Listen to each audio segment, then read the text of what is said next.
Right. Good morning, Vietnam.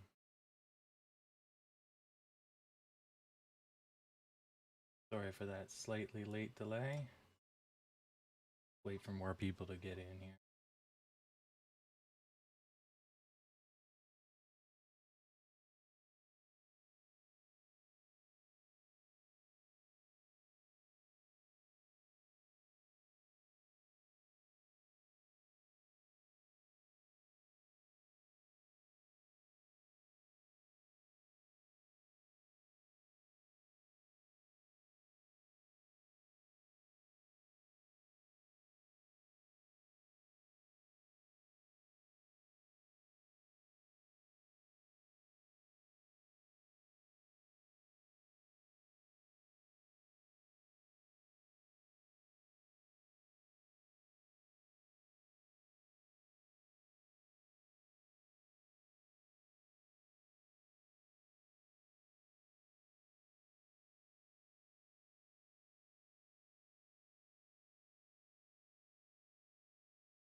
Right. All right, with the delayed start, I was looking over the database and I was like, all right, I got 30 minutes. I'll take a look at the database. And then I found some gems. And then I'm like, okay, how much time do I have? Oh, God, I'm 2 minutes late. Some interesting stuff since we have some French roads and names in Ottawa, but the transit group are arbitrarily applying accents to roads. So some roads have them, some roads don't. And then two, it's all in capitals. And in French, capital words don't get accents most of the time. So even if they should have accents because they went capital, they may or may not have them. And so it's like, oh my lordy, it's I'm not even going to try to understand it, but I had to go collect them because they're all pains in the ass that break the database or the code, because the code is looking for dog, but dog with an accent is not the same, and there's no way to tell the program that an O is an O is an O is an O, especially when it has an accent. It knows capital and lowercase, but accents is an umlaut the same as a grav as soon as is an accent or acute, I should say. Like it's like no. Anyway, so that's been my morning, figuring that out. Got to get that fixed up. That's what's going on in the upper quadrant here.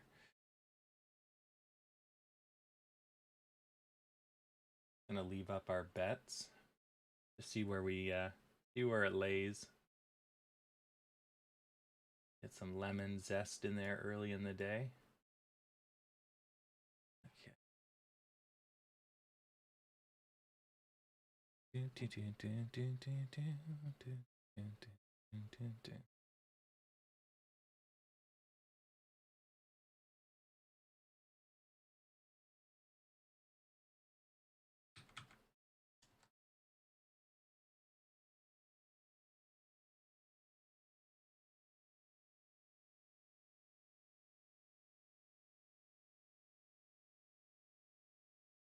Need the Wikipedia page with all the accents.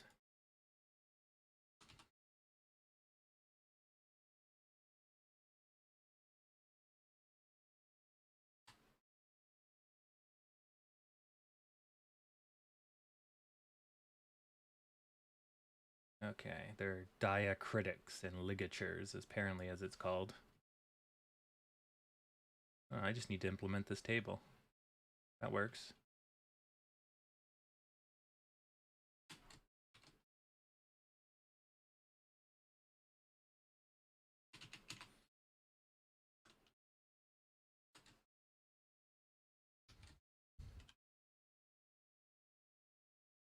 Right.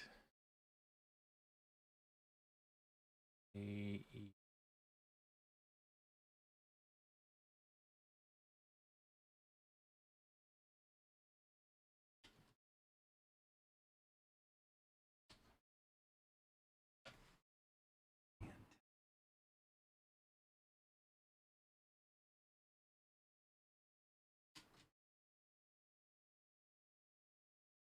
crap, it's hard to see those little accents.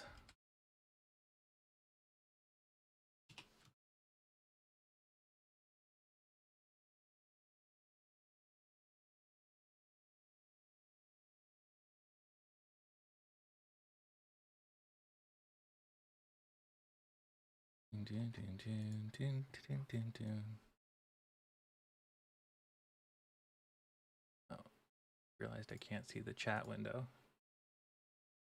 Where the hell did the chat window go? Just glitched out. There we go. Okay, now I can see. Perfect.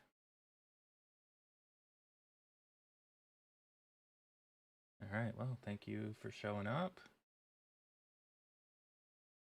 All right, that window is now visible. So we're a slow start today. Volume is okay. Not anywhere notable, but it's better than it's been a lot of the other opens. We're not making new lows, so that's good. Looks like we're going to do an early level out. Hopefully we get back in channel. Once we start trending upwards, then I'll clear the screen. Or if we have a significant crash. Because then we'll be more...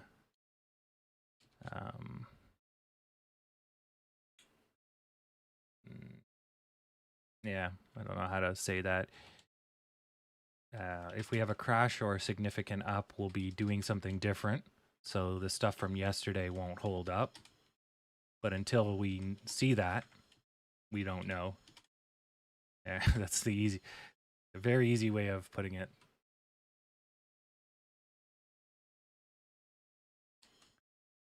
Yeah.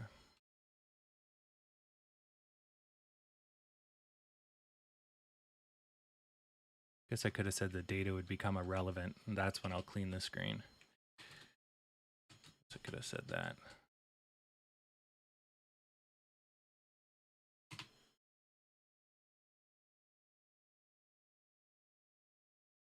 All right.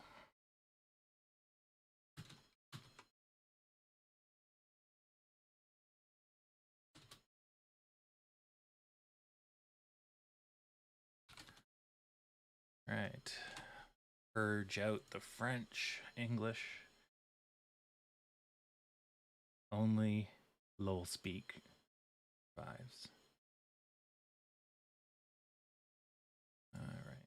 O or oo in French.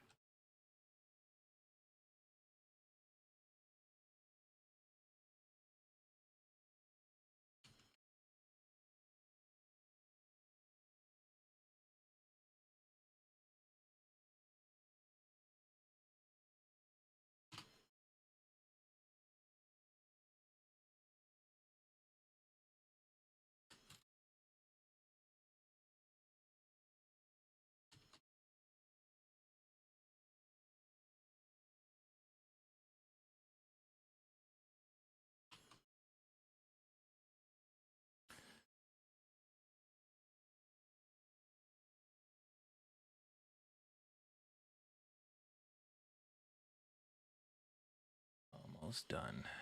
Got all the E's. Now I got to get all the O's.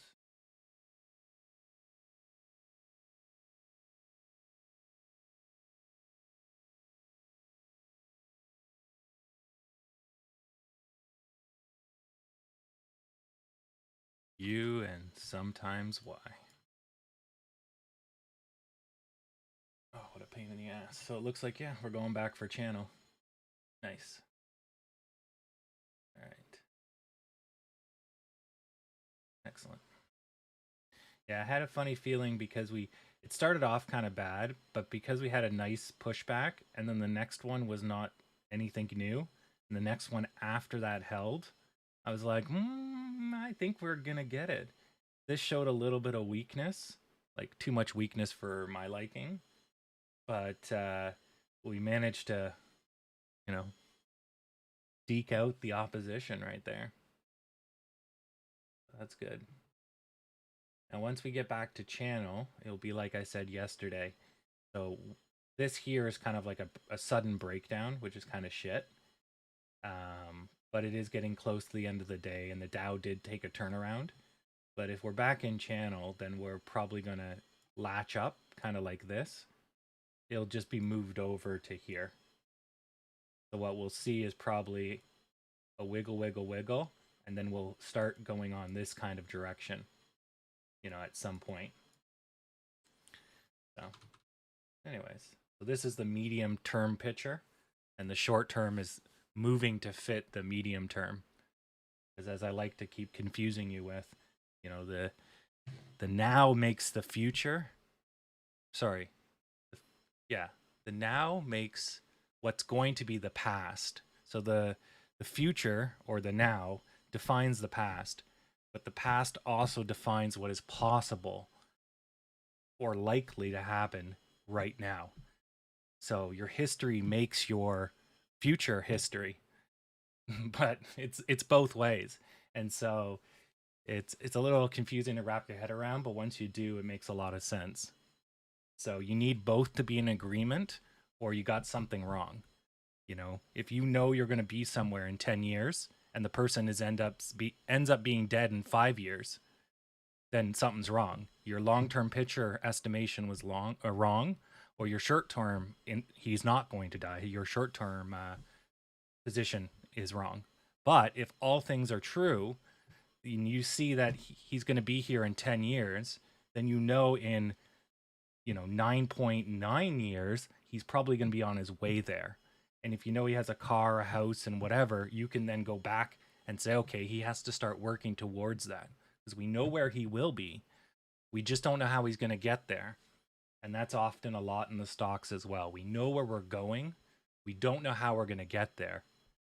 Or we have no friggin' idea where we're going, but we know what we're doing right now and we're walking towards one way or the other. And that's the short-term picture.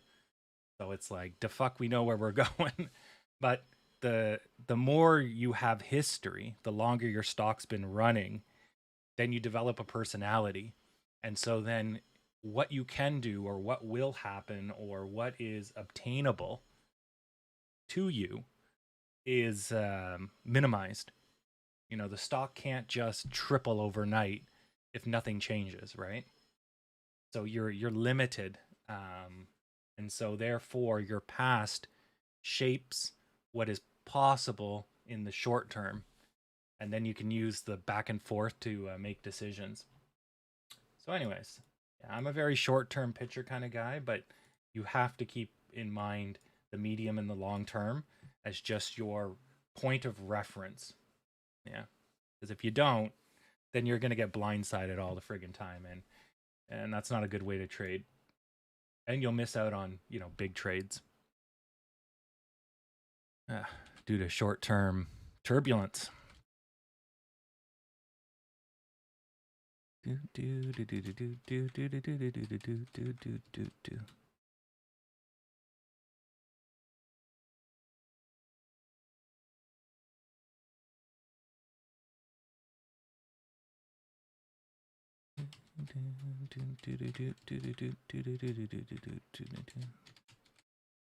Don't mind all the clack-a-lacking of keys. I am processing a bunch of characters like I've done probably hundreds of thousands of times in my coding career. Nothing like working those arrow keys. I'm like, man, arrow keys are stupid. No one uses them anymore. And then when I start recoding, I'm like, oh yeah, arrow keys are king. You're not going to touch the mouse. It's too slow. Not when you can like turbo type.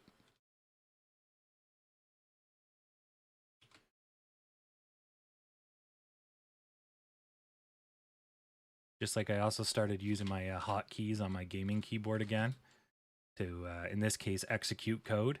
So instead of going control, shift, whatever, I'm just like bam, bam, bam, bam, bam, bam, bam. Like just going nuts with the hotkeys. It's like, why work harder? Optimize your work. You got this super customizable computer in front of you. Make it work for you. That's its sole purpose in life. Yeah. All right, so looking good. We're riding the top of the channel, which is good. So it looks like we're basically going to work up the energy to punch out.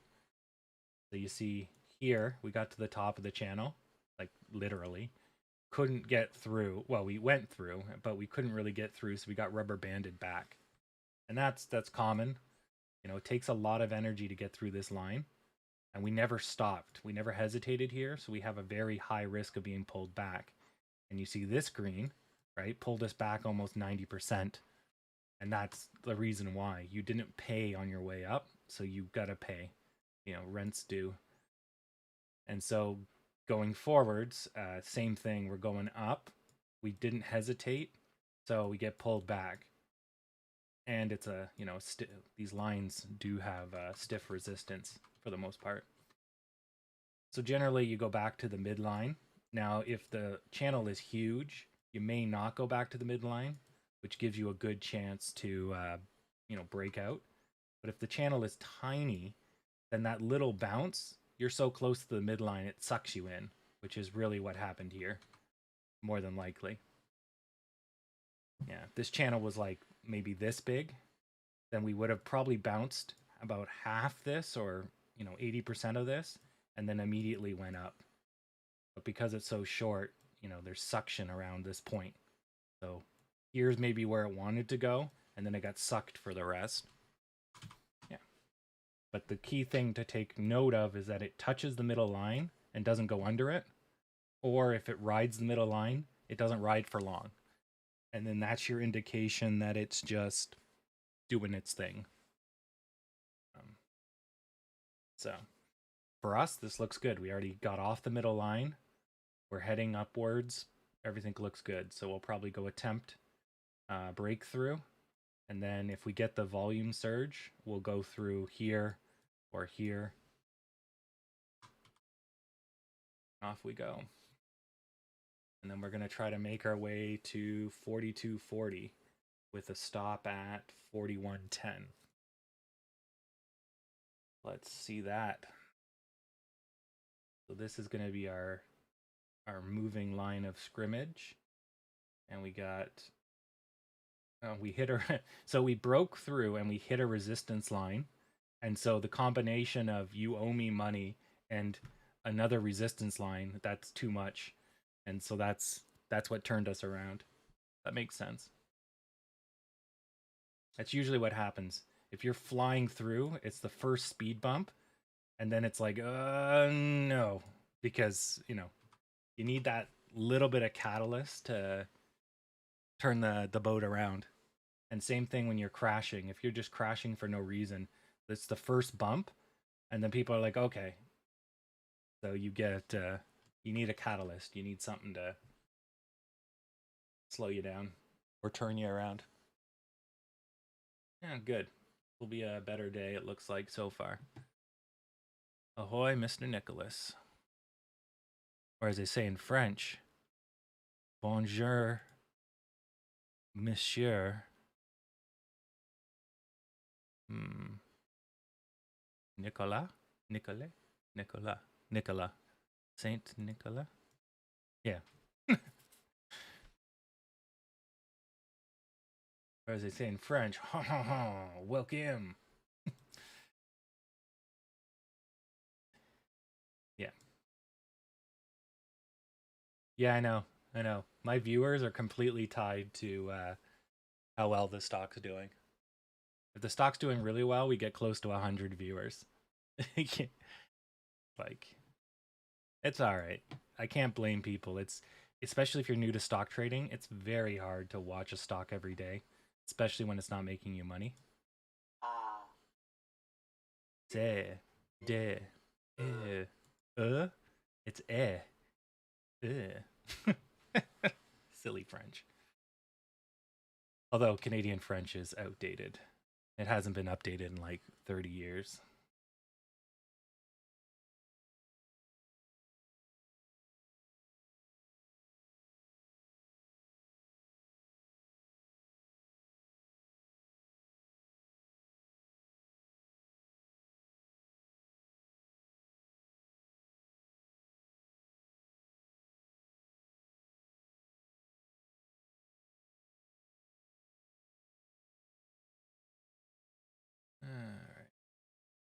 Yeah, exactly.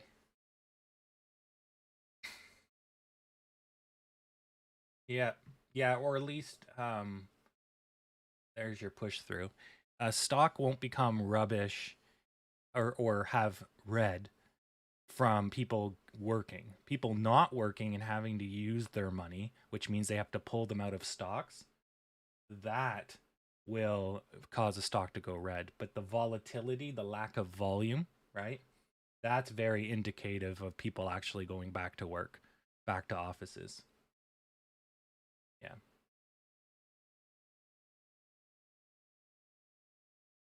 And look at that push.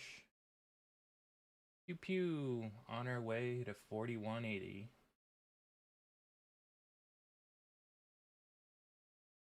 Making movies, making songs, and fighting around the world. I'm Russell Crowe, and I love fighting.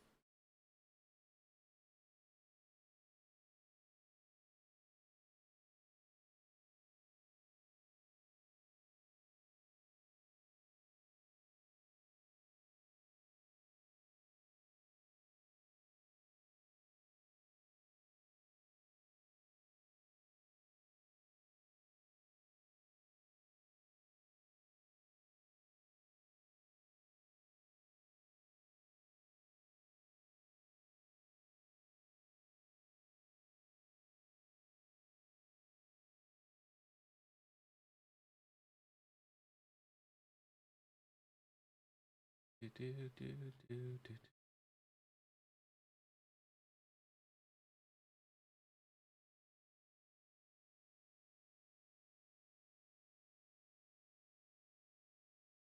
Okay, so I think I got all the French characters converted.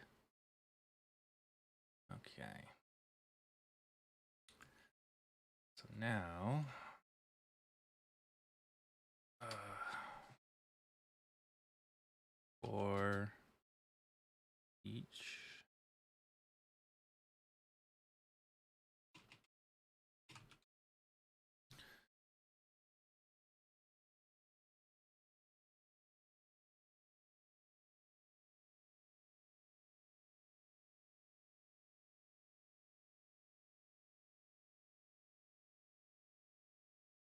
Wonder what the most efficient way of fixing this is. Instead of going letter by letter,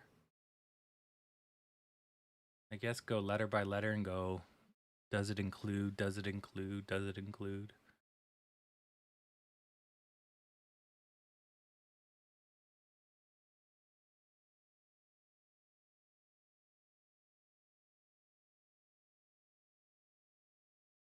Man, that's pretty labor intensive.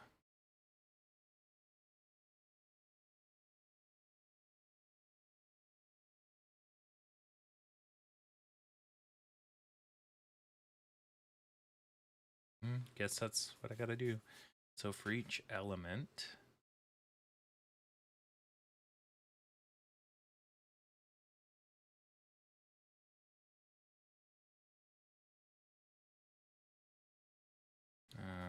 for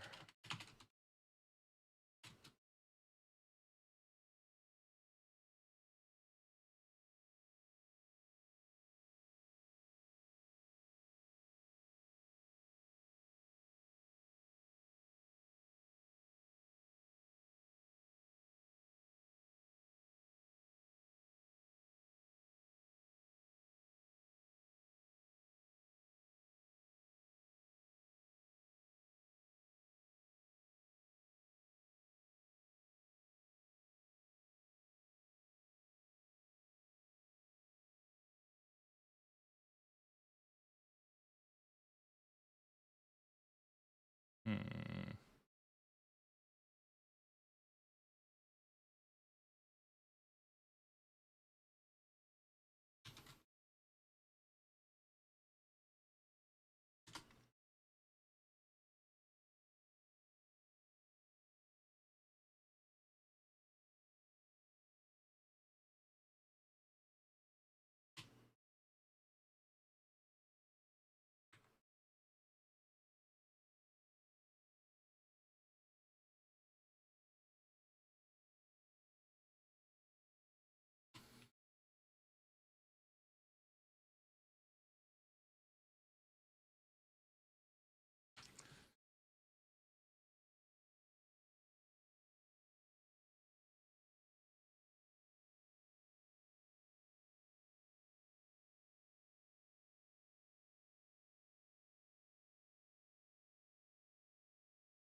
right, I think I figured out my dilemma.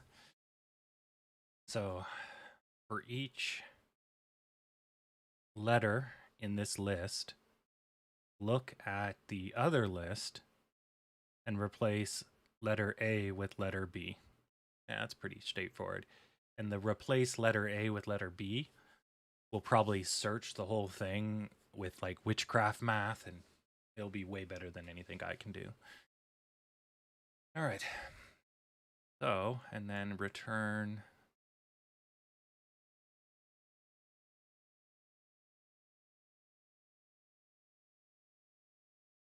Okay.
This means I also have to go through the database and suppress all the French characters.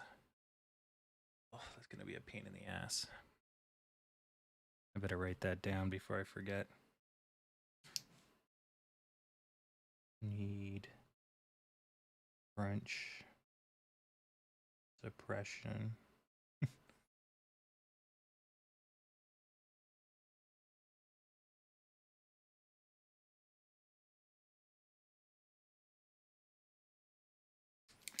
Okay.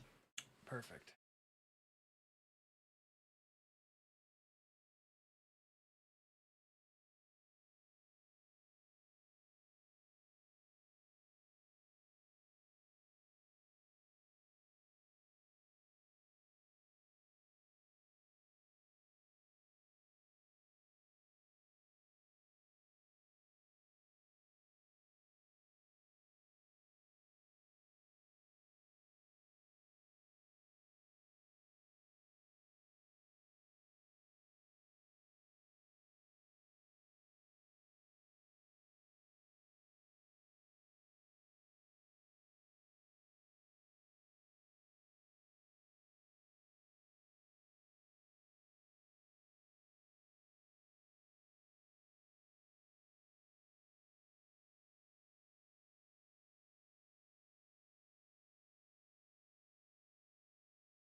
All right, let's get more citrus.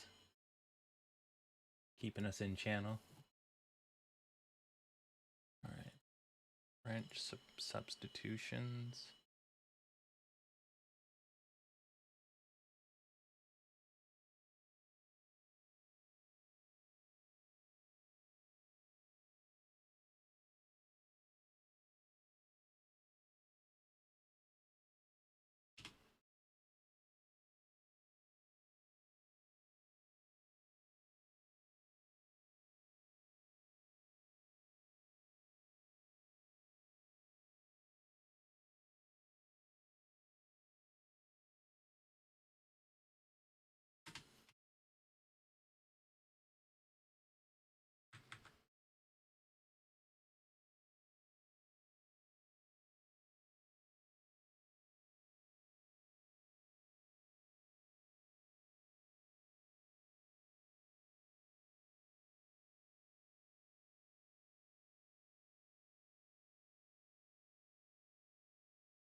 So I sent a message to a French counselor, And he's like, he responds in French saying, many of these are in my community. Or it actually is many are in my community. Yeah, in my community. And then I said, lo siento, no entendio francés. Lo siento, no entiendo francés.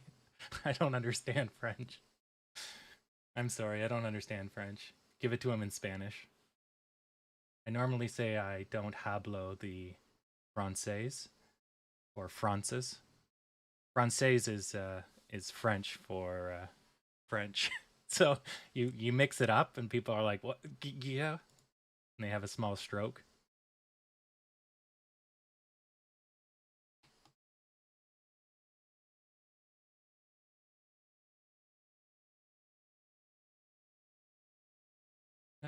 Good times.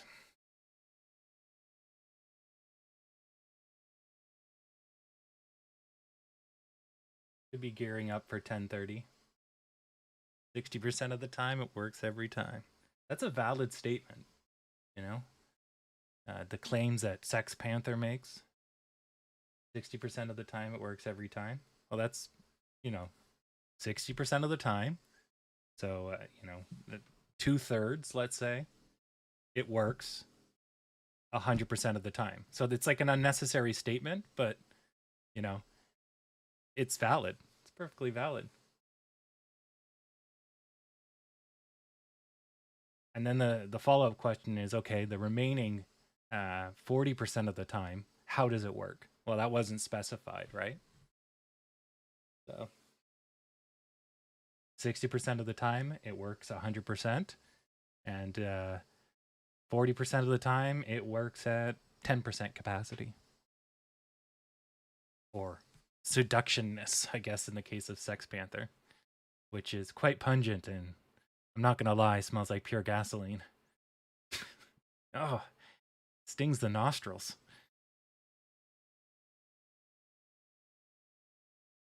Anchorman's so good.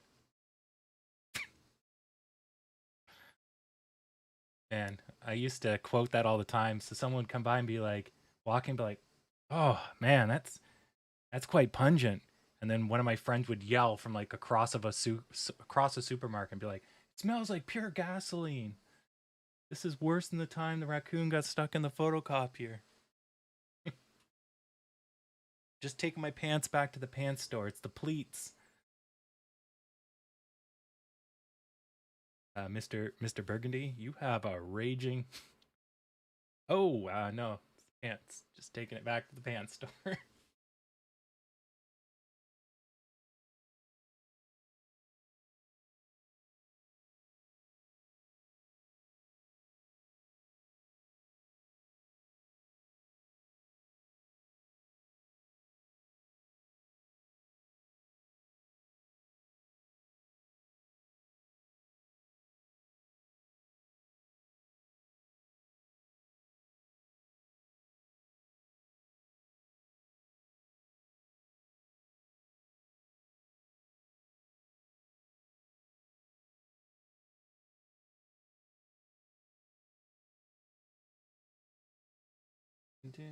So the volume's picked up.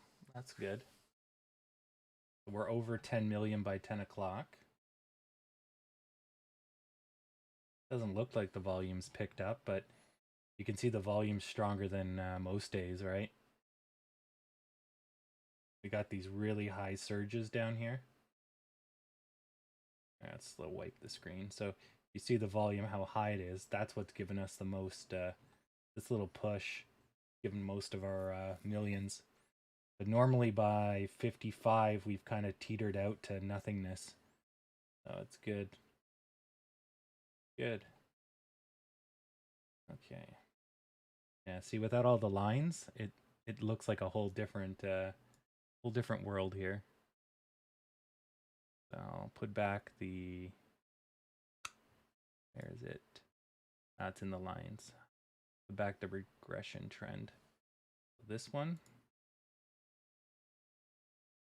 This one. That's the main one. This one. And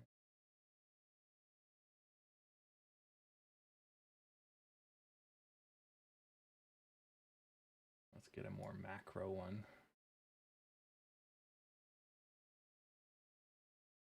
All right. The key is the angle. Not exactly where they are, but the slope.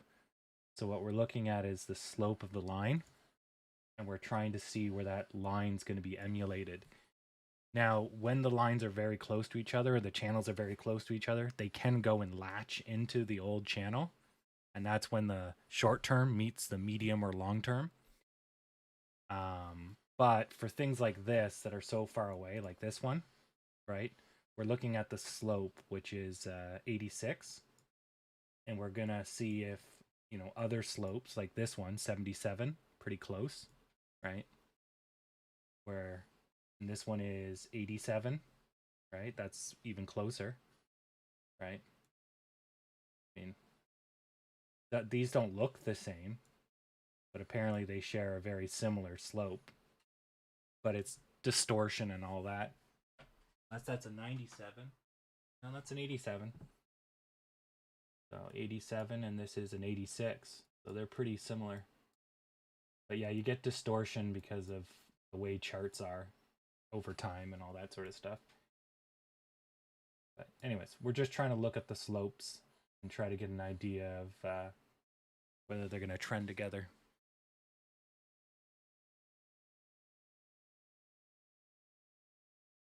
So with the 1030 dip, right, if you're going flat, 1030 should be a bit of a red pull, just a tiny bit of a red pull.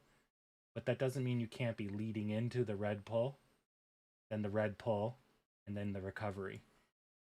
So you can get a bunch of shapes, like even going up, right? But the thing you get out of 1030 is a sudden small to large pull down, right? So, but the 1030 dip as an entity can start well before, and usually it ends fairly quickly, but it could end, a few 10 minutes or so later, right? Normally, if it doesn't make a recovery within 10 minutes, you go into the next one, 1040 or 1050, and then you're in trouble because you didn't escape, and then people will see that as weakness. But don't get too disheartened. What you don't want to see is in the first 5 minutes a downwards run. We didn't get that, so we got our push, right? If we start to do a run like from 10 o'clock to 10:30, that's fine. But a run from right out of the gate, that's your prime buying time, is the first, let's say, 20 minutes. And if that's all red, you're fucked. It can still turn around, but it's not a good sign, right? Because if that wasn't good, then how the hell is your 10:30 going to be good? Unless you go so far low that it, turns around and all that. But, it's all a balance, right? There's no absolutes in this game, right? It's all a measure of likelihoods based on one thing or another.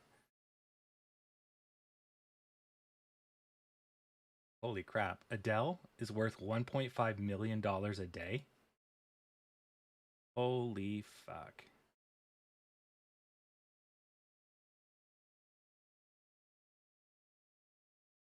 Well, I mean, she's generally good looking, so they're just going to sell a super hot white lady.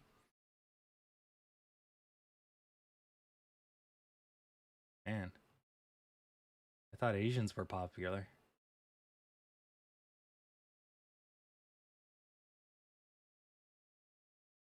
Damn, that's a lot of money. 1.5 million every day. Holy crap. 365 million a year. I mean, that's still not Amazon numbers, but something. That's something. Show up free? No, no, it's probably 1.5 million. She's probably getting a salary of 360 million a year, right? Like a movie artist would, right?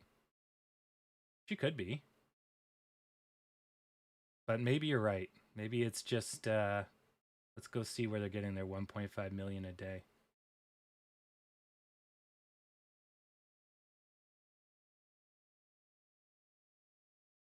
No, it's behind a paywall.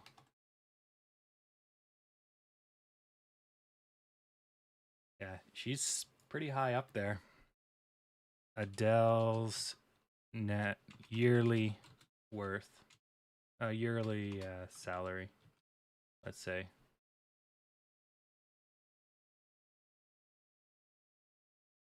She makes 17 million yearly. What? Yeah. She makes monthly 1.5 million monthly. Okay. Her daily is $65,000.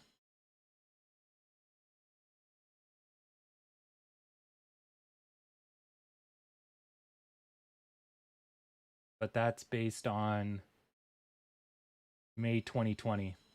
She's the second richest musician in the UK with a net worth of 150 million pounds.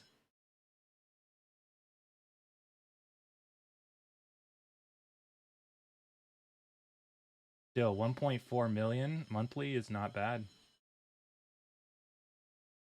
And that's hundreds, thousands, yeah, 16.8 million annually.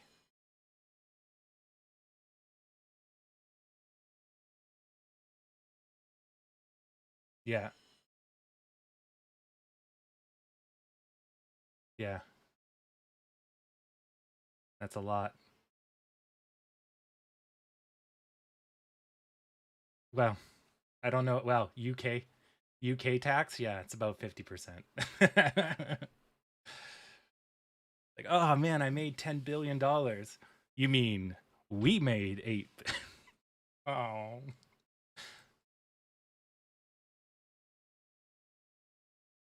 Anyways, looks like we're gonna latch back in. Yeah, it must be a show up fee. Good you noticed that.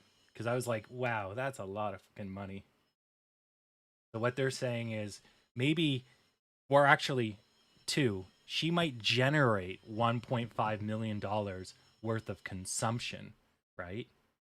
But she only takes home, a third of that, right? So, or not even a 30th of that, right? That's probably what it is. So she gets a 30% cut. She's probably generating 1.5 million a month, or no, sorry, 1.5 million a day, and she gets 1/30th of that, and that's why she gets 1.5 million a month, or something like that.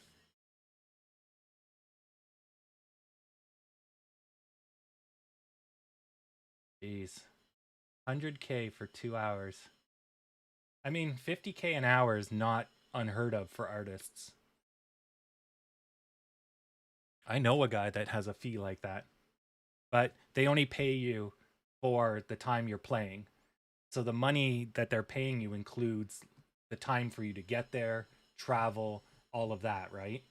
So they say, okay, I'll give you 100K for 2 hours, but you lose 30% of that in travel and all that.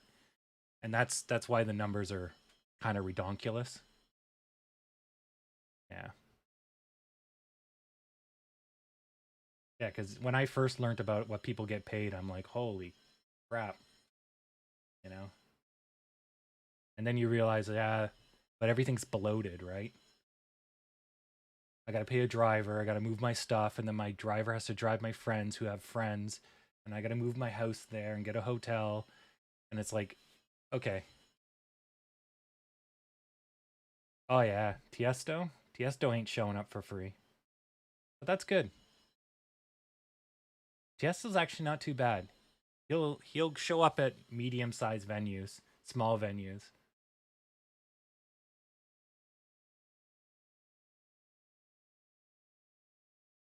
I wish Deadmau5 could pull off some good tunes though. He really killed it with Ghost and stuff, and then it's just like nothing else.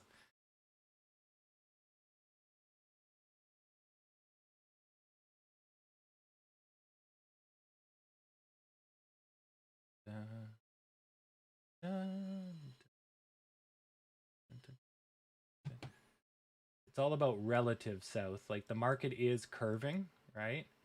but it's not curving by that much. Like it's gone down 0.05% in this curve, right? So if I level out this curve to something a little more reasonable, you know, but I have it nice and big so we can see it.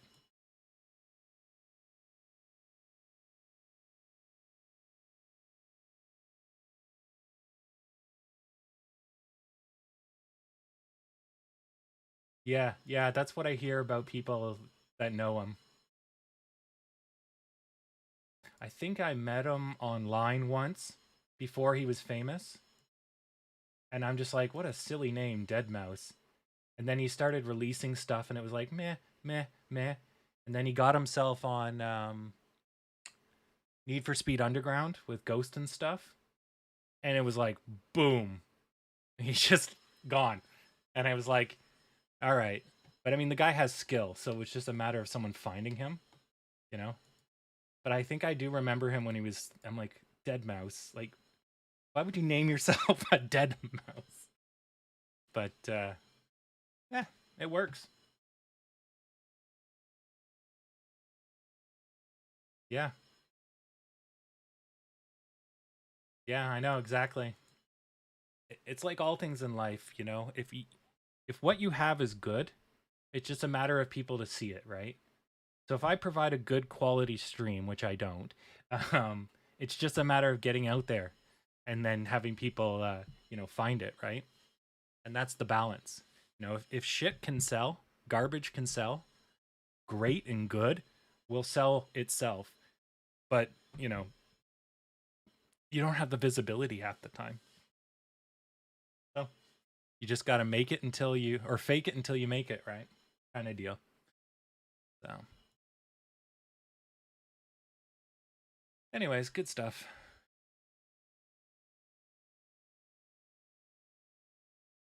Yeah. Yeah.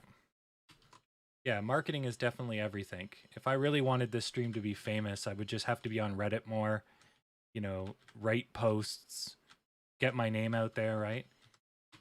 And then once you get to a certain size, other people will promote you. So you get like kind of a viral style of growth.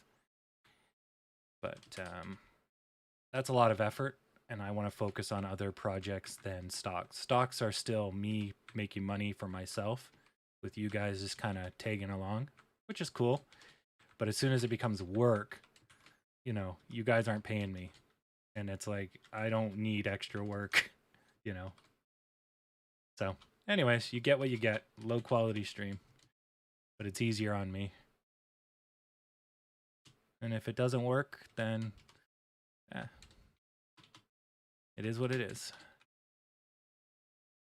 No point stressing about it.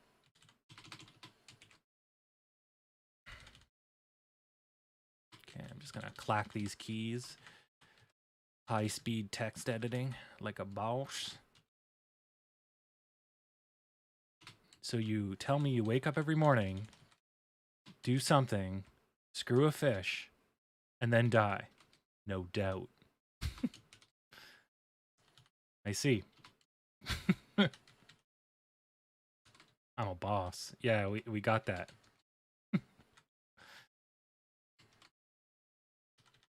Talk to corporate. Bomb the Russians. Now I'm dead.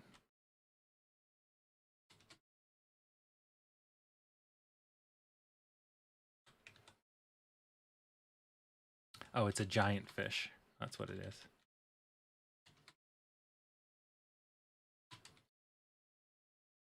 Do some drugs, make out with a giant fish, I think is what it is.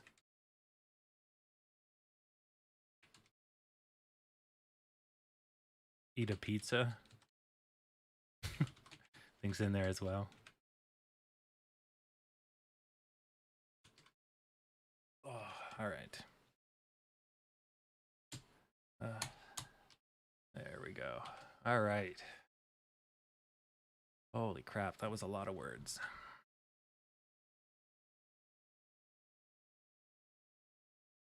One day more to...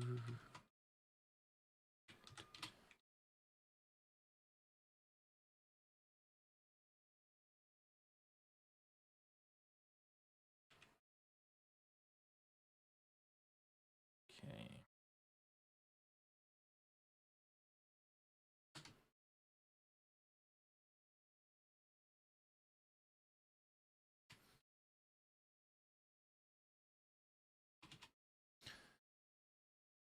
Montreal. Yeah. Good on you, Sam. I was thinking about you the other day.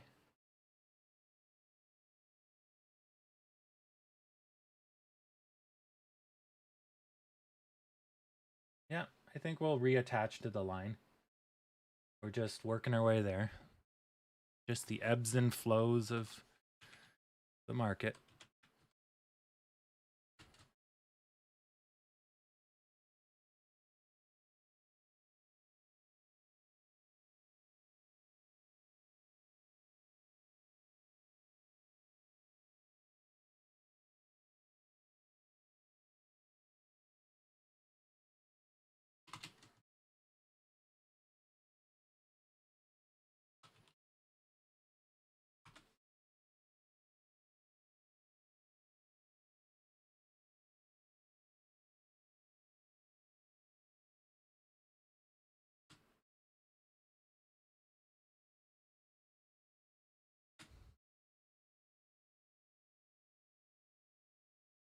Saint Mar d'Anglis.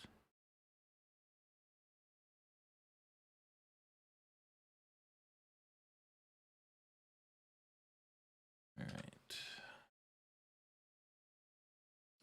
Lychee. Keywords.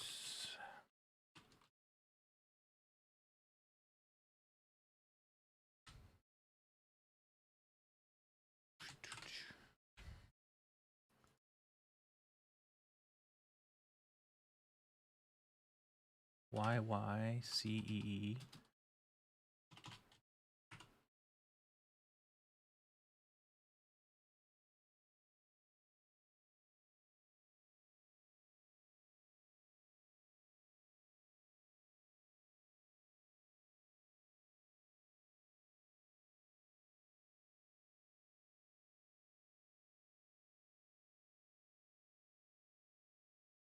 Oh, all right.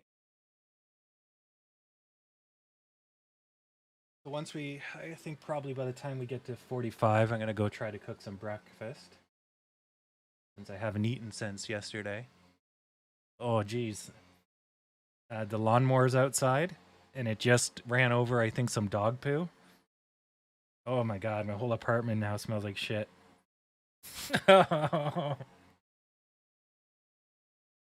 Oh, it's so bad.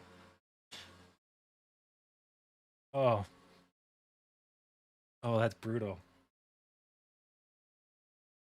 Oh.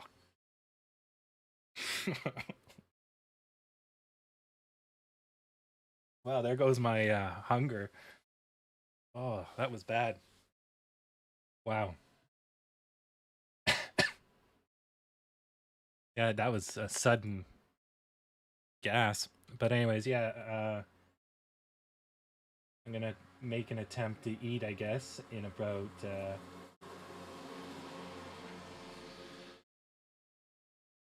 10 minutes, I think. Oh, since I was hungry. Oof.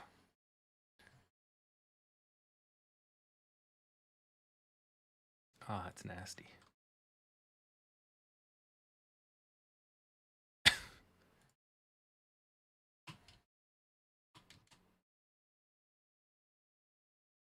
That's what I get for having the window open, I guess.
Okay.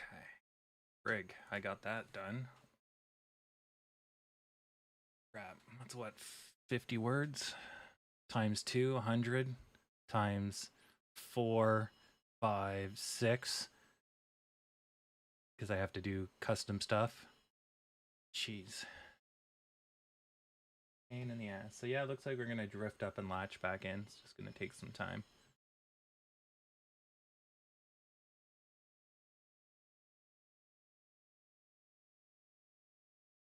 Oh, damn. British politician just got shanked 1 hour ago. Got stabbed multiple times while meeting constituents. Oh, poor guy.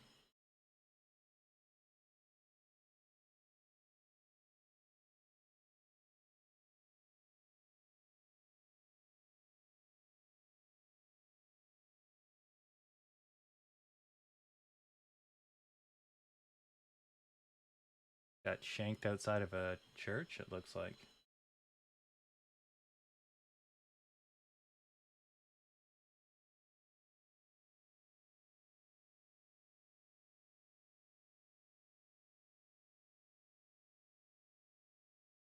Damn. Hey, my name. Welcome.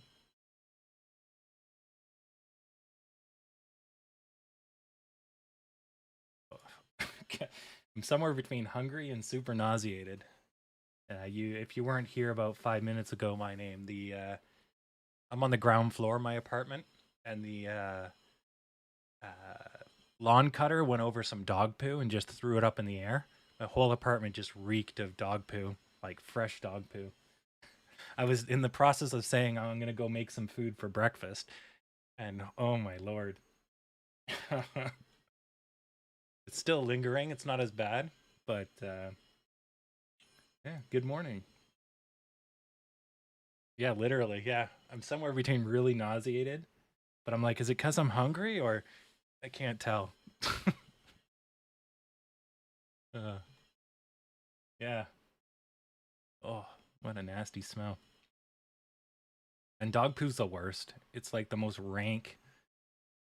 Just, what do you feed that thing?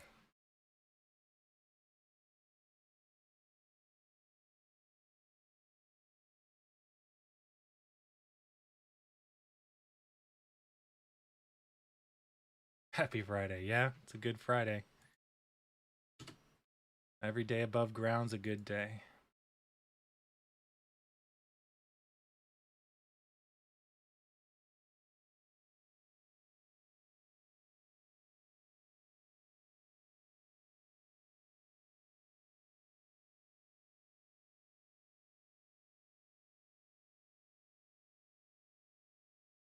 Do, do, do, do, do, do, do, do, do, do, do, do, do, do, do.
Now I gotta tell my word system to ignore all these French words because it's like you can't type for shit. And I'm like, no, it's French.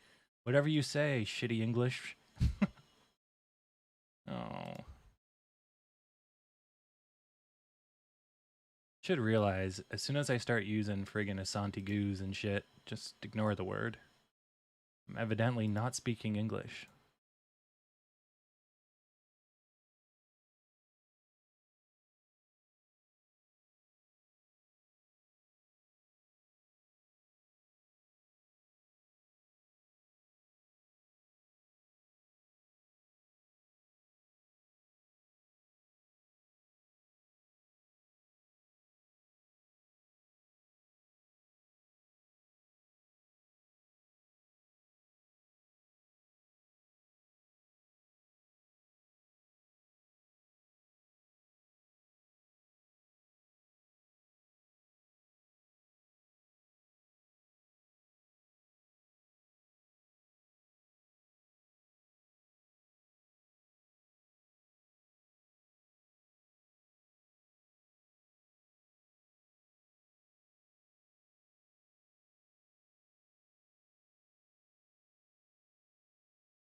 Okay, perfect.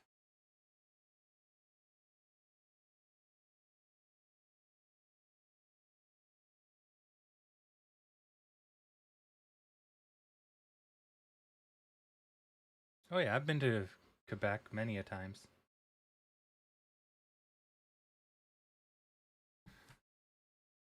Yeah. Well, I mean, I used to work in Quebec because all the government workers go to Quebec because it's part of the appeasement, right, process. Um, but Quebec City or Montreal, I've been there, and quite nice, you know. But Montreal is getting really scuzzy. It's like Toronto in places. It's nice in the tourism and the business core. The second you walk outside of it, it starts to get slummy. Now, Montreal's very poor in parts, whereas Toronto does have like hoods, but for the most part, Toronto's so overpriced now. Everybody's been kicked out, right?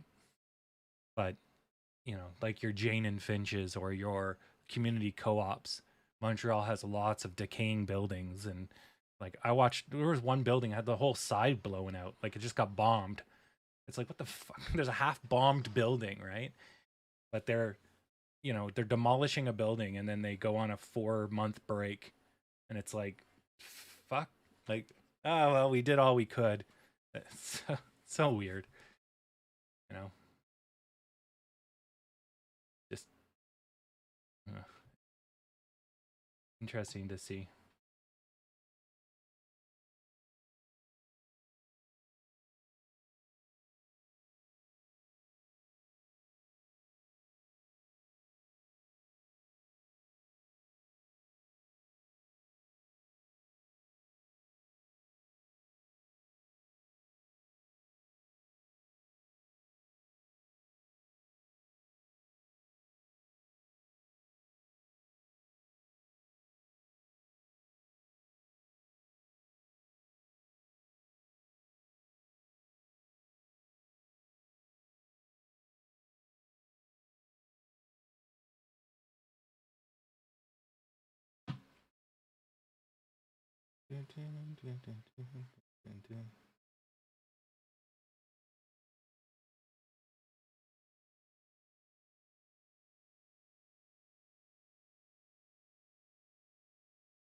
Yeah. The vaccine passport, I made one in like 7 hours. It took them about 5 months to do what I did in 7 hours. It's so stupid. But the word of a passport is really not, it's the term that's being used, but all it really is a database lookup.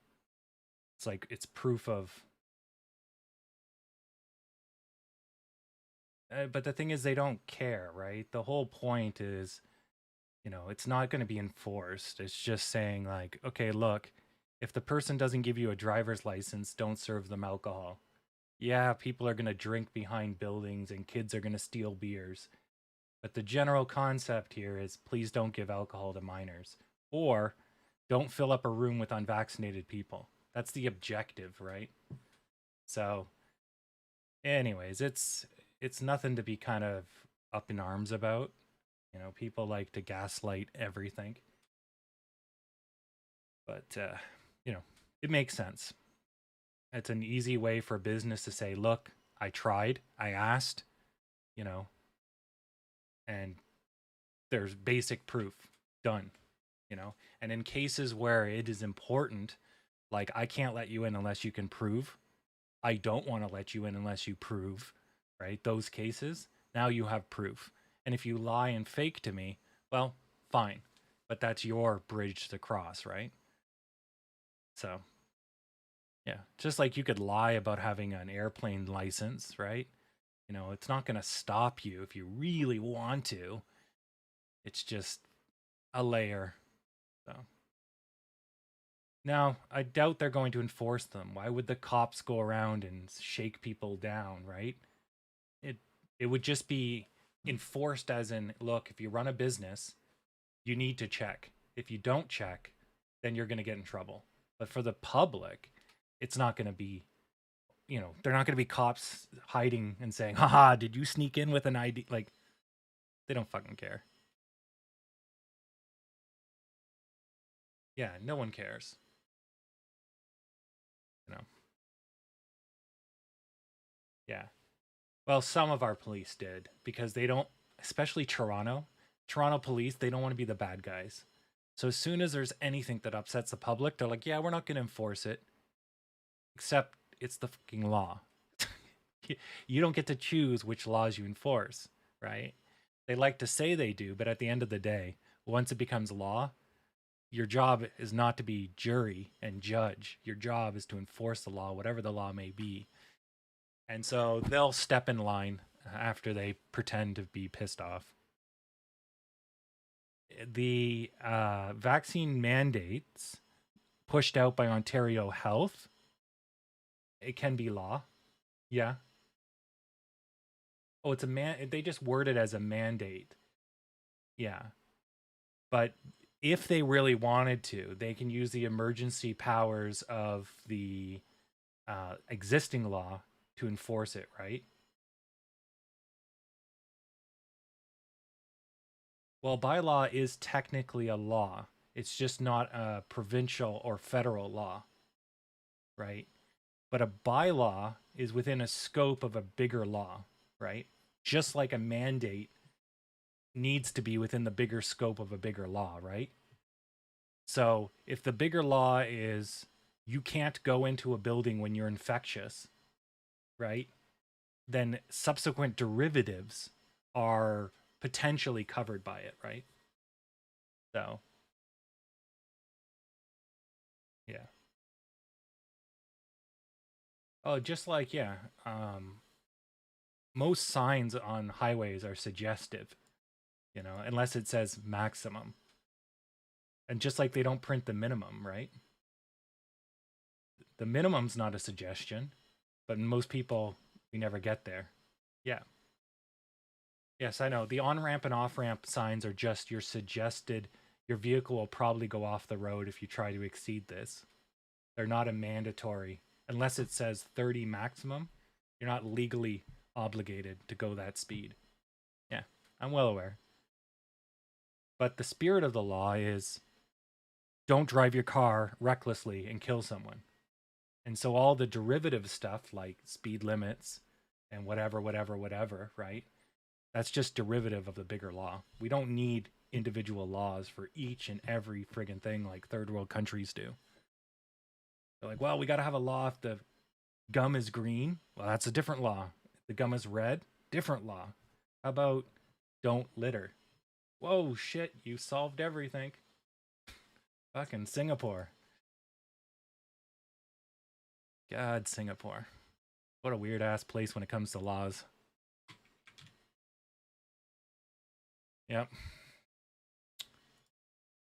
I do like our legal system. It might be slow and it might be expensive, but it's pretty decent.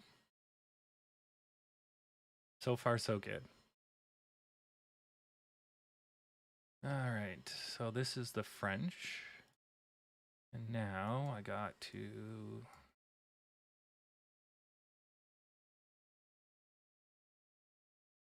replace.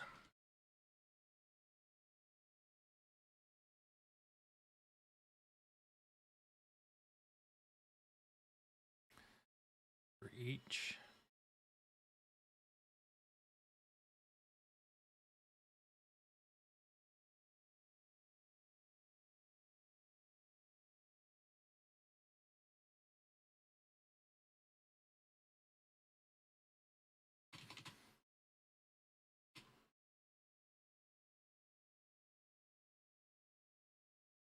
Okay, so for each key and keywords, go in if you find the key.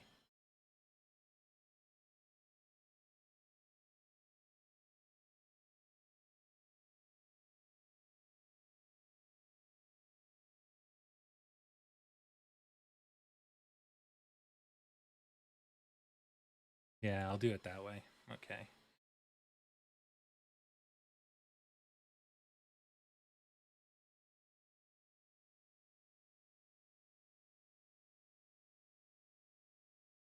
Ugh.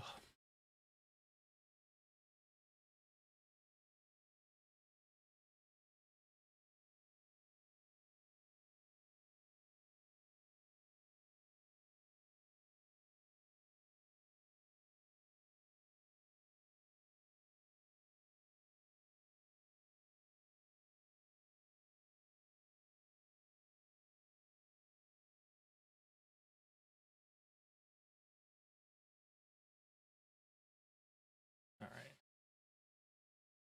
I guess this is probably a good point to get food. So we're basically doing this channel right here, but we're just doing it a little lower. So you can see how they almost line up, right? We're just shifted down. I'll leave them both up, but it's a good example of what's going on.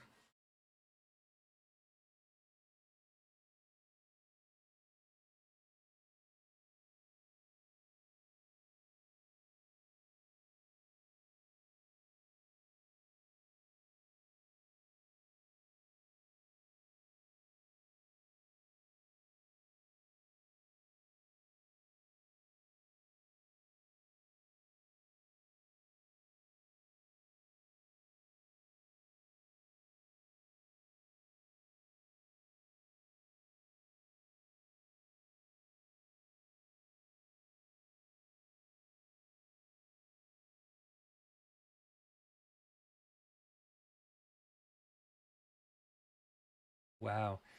So Salt Bay's restaurant, they ordered food for 4 people, a golden tomahawk, $850, 3 things of herb crusted fries, $12 for added mushrooms, $12 for broccoli, $18 for asparagus, $12 for mashed potatoes,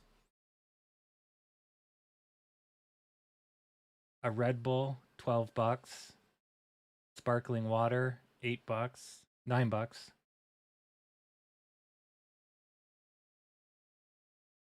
I don't know what Pertris 2003 bottle, but he paid $20,000, so $10,000 for 2 bottles of wine and 9,200 for a 1996 bottle of wine. And his total bill came to 32,000 euros. Yeah.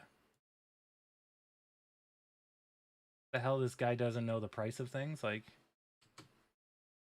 no, he complained. He's like, oh man, the price is ridiculous.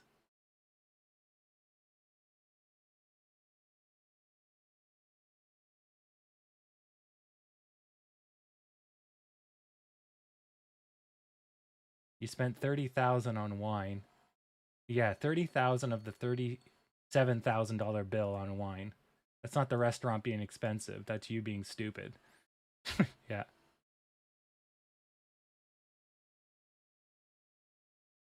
Yeah.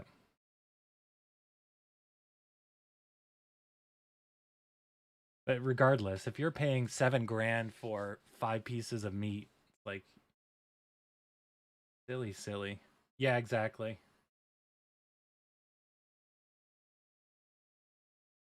I know. I know.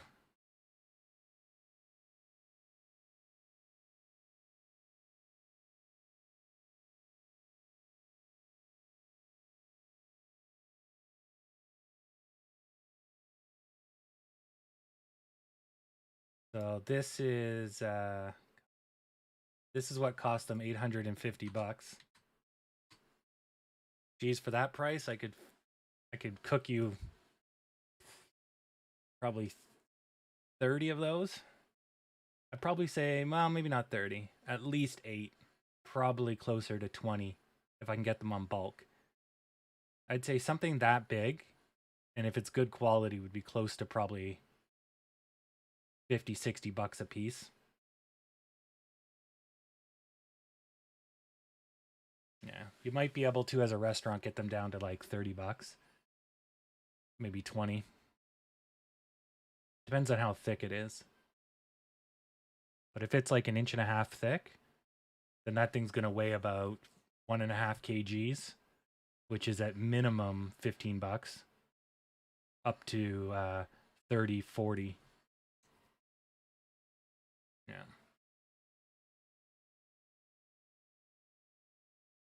Since ground beef is about $15 a kg.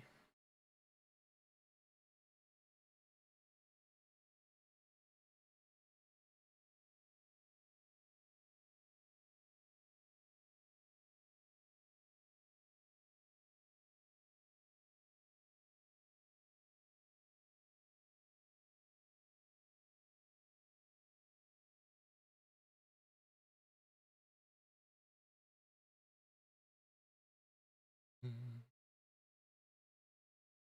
Right. Look.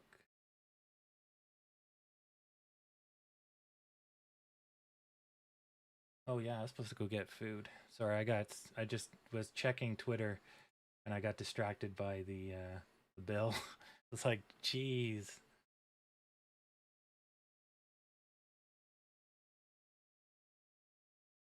I don't know how much a cow, an actual cow, sells for. I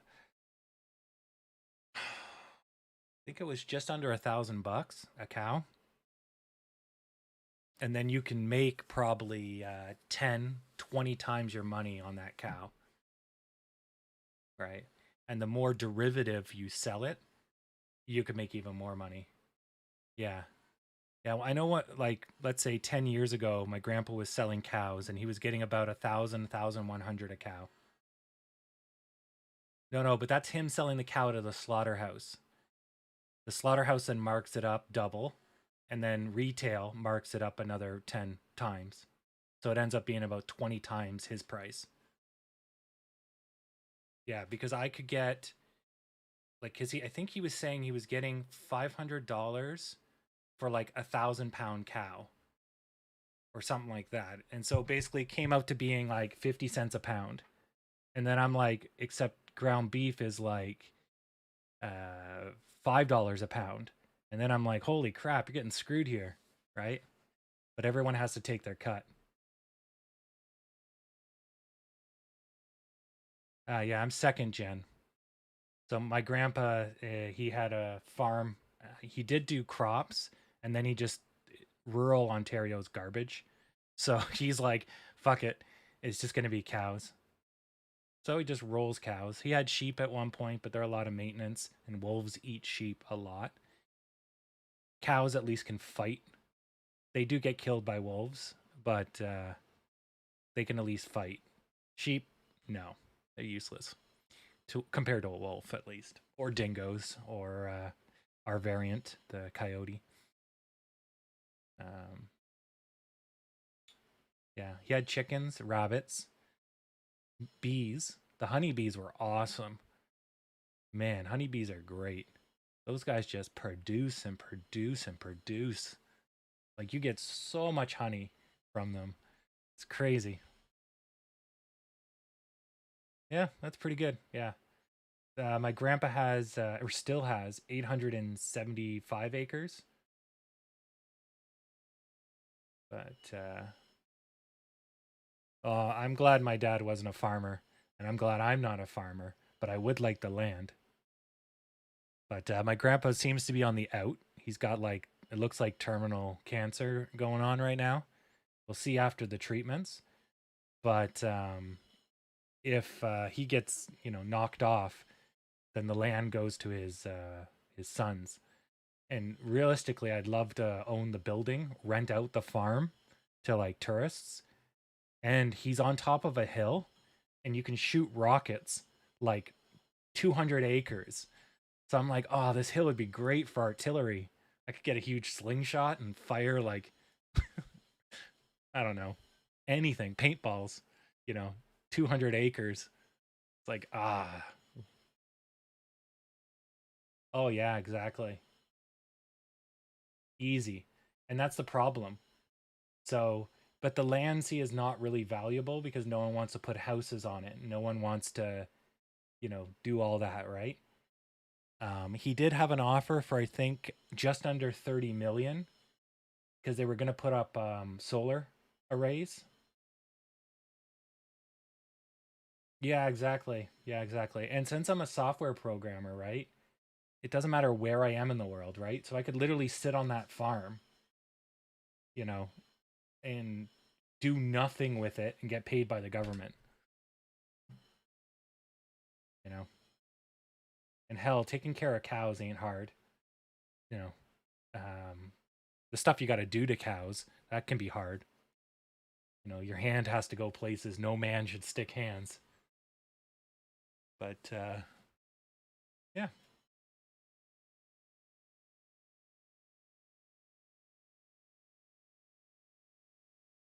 yeah. Well, I'm not in a position to buy it, right? So it'd be up to my parents. Um, but yeah, I'd like to preserve it since it's 800 something acres of Kelly, right? Like my family owns, a lordship of land, right? It's north of Kingston, so it's not very valuable. But with all the exodus, you know, I could make my own little Justin Utopia, build my own subdivision. It'd be great. You get to live on a working farm. Everyone gets houses that are shaped like barns.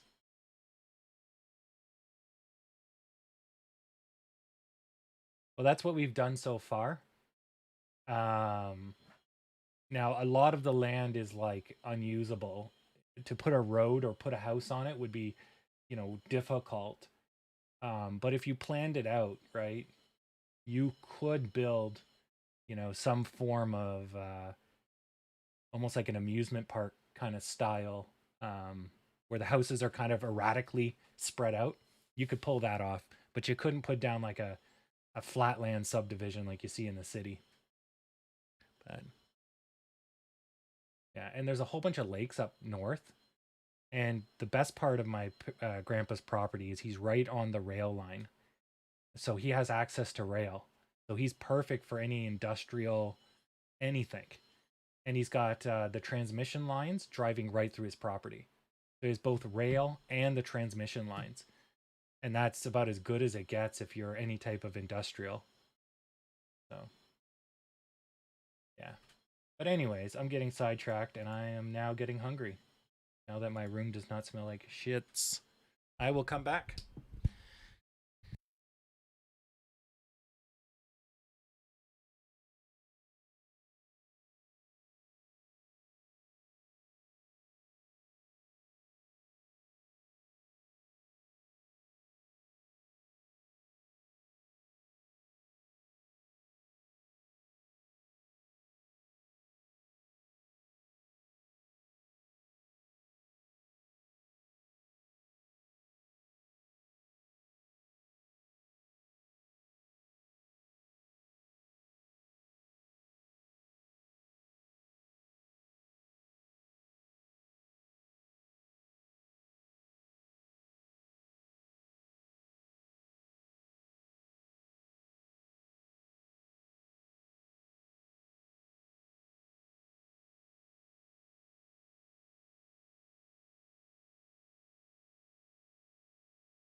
right, I'm back. Got myself some coriander and apricot ground chicken. A little bit of Indian food, or East Indian food. Nice push to come back to, too. So you see we snap back in channel. That's why I didn't get rid of them.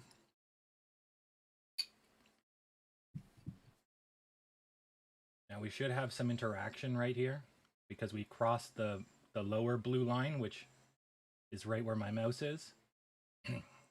So there's two lines right here, the bottom of this big guy at the top and the midpoint of this guy. So this should come back a little.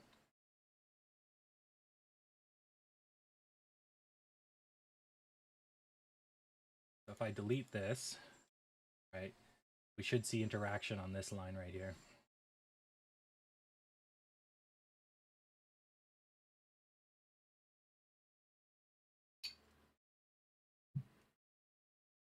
Oh man, they're flooring it though. The volume's there.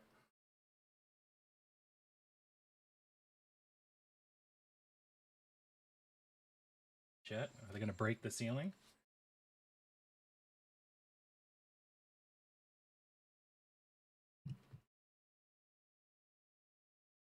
If so, we might be gassing it up to 42.73. Well, we interacted with the top, so we ran out of juice. Okay. Because yeah, if we got another same massive sized volume, then, you know, that would have been a news article or something kicking us off. Either way, we got a solid push. So we'll probably get pulled back to the middle unless we get some serious volume in this minute.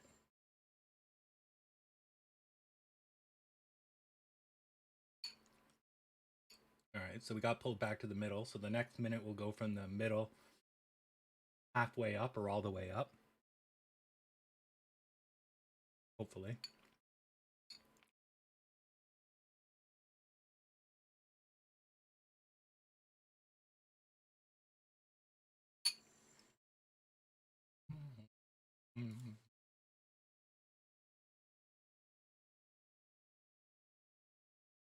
But what is this green?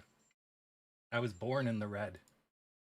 I never saw green until my stocks were at least 2 years old. So if we breach the midline, which we have, we run the risk of coming down to here just because we didn't pay on our way up. Now we did go up with extreme volume, so you can kind of bypass paying because you paid in here somewhere, but the force was so strong, right? If it's low volume and you make it over, you'll get pulled back guaranteed. But because this is such abnormally high volume, there's the potential you don't get pulled back. Although once you broke the middle line, that potential starts to dither. So I was hoping that would have been enough for allowing us to do this, but it looks like we'll probably do this. I can't see us getting pulled all the way back unless all of this was wrong. But if we pass the 50% line, which is here, then we run the risk of it going all the way down. But hopefully this blue line holds us.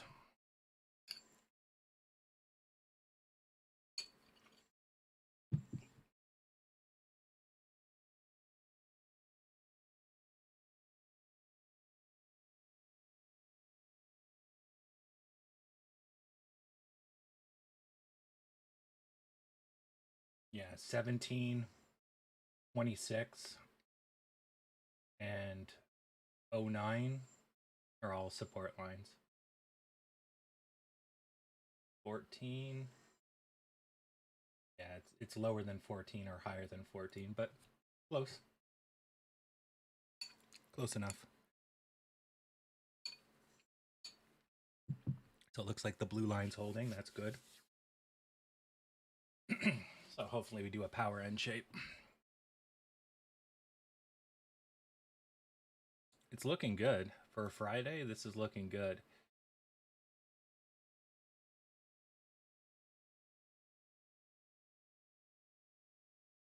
Now the risk is that after 12 o'clock, the burn off starts, right? So if we can't get any more pushing, it's going to get harder and harder to do it after 12 o'clock.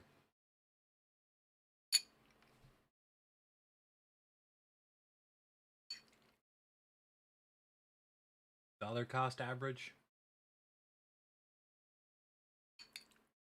You double your money from 40 to 80.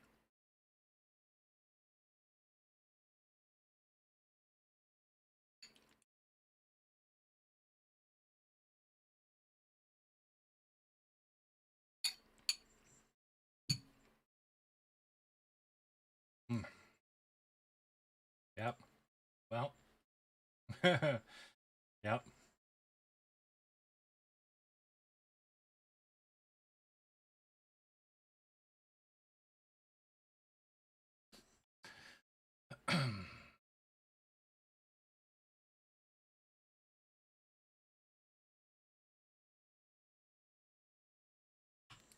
Let's see if this works.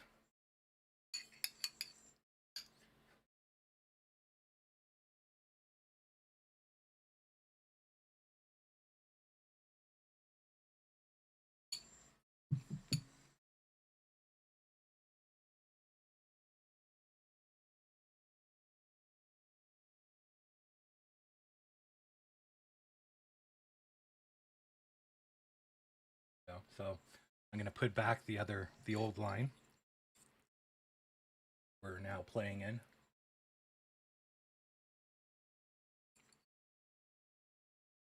If this line didn't exist that I just put back, we would have fallen all the way down here.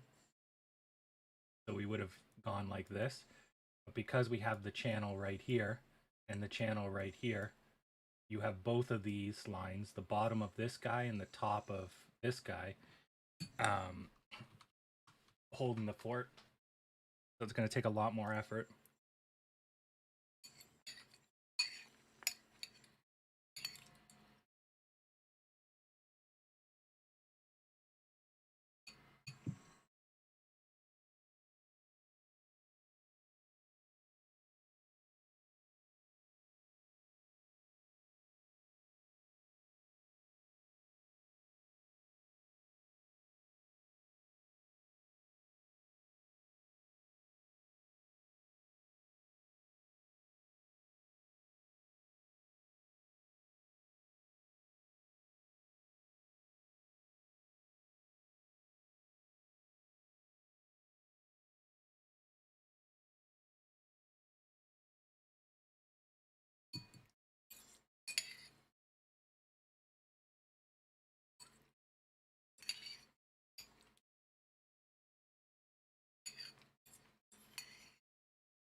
Oh, that was good.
Don't be shy. Oh no, Barry's luring the green into his van again. We know how this goes.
All right. So this looks like it's working. Good. Localhost. Let's find out if the code I wrote functions properly. You guys can see what I'm doing. Yep. Reports. New reporting page. I would like to report a shittiness. Route 5. Whatever. And it broke. Output is not defined. Means I missed defining a variable.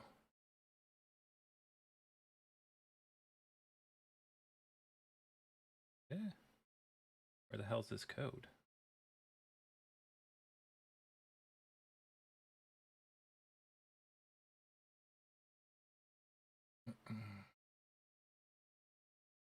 Ports JS line 41. Did I make a copy and paste error somewhere? 41. I did make a copy and paste error.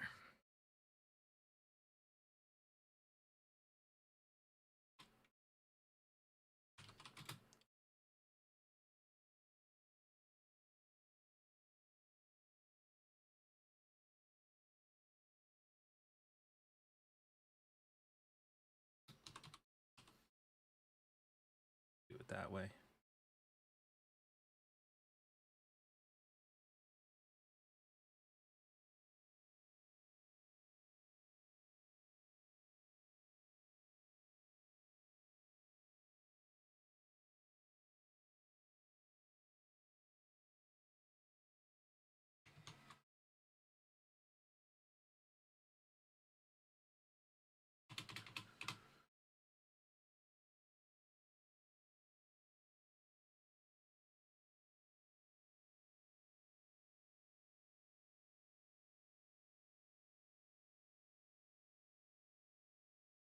Okay, good.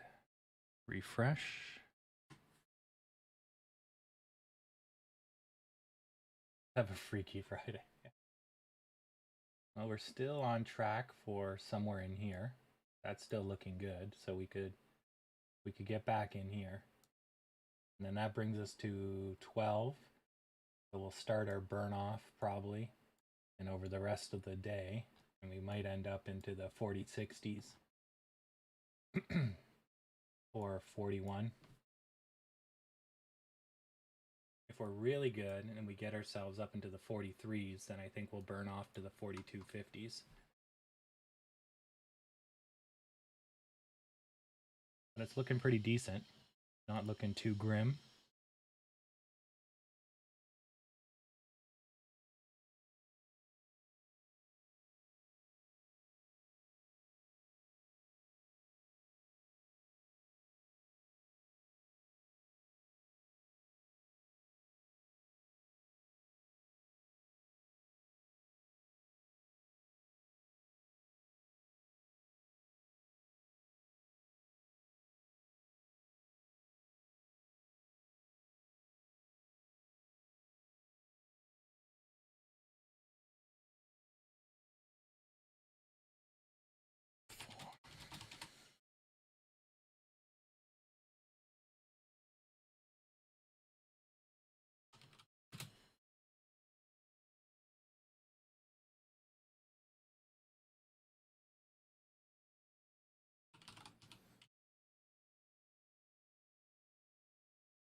Might get there. I mean, it's not looking too far-fetched.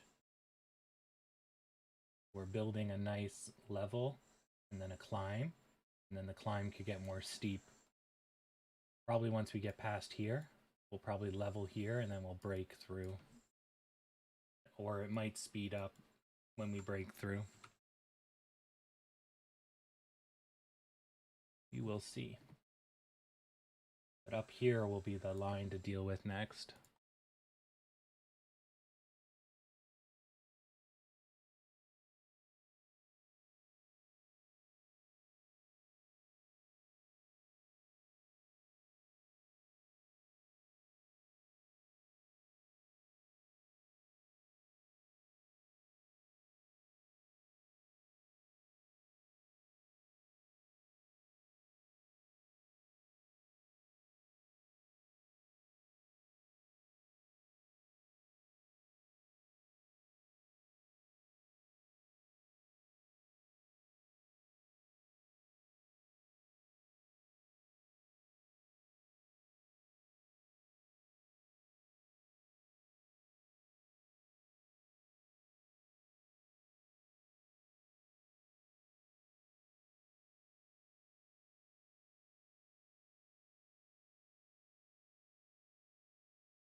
Okay, that looks good. Classic berry.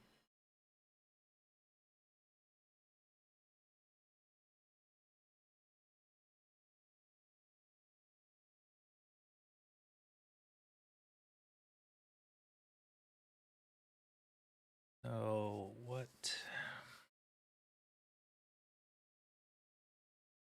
If I can get rid of that.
Perfect. Okay. Hidden the overflow. Excellent. Okay, Rito. Now I need a French word. Montr.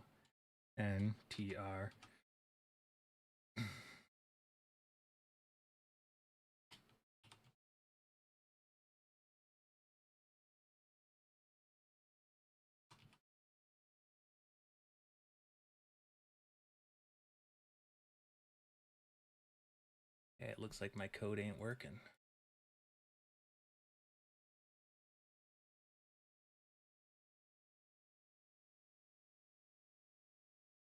No stops found for Montreal.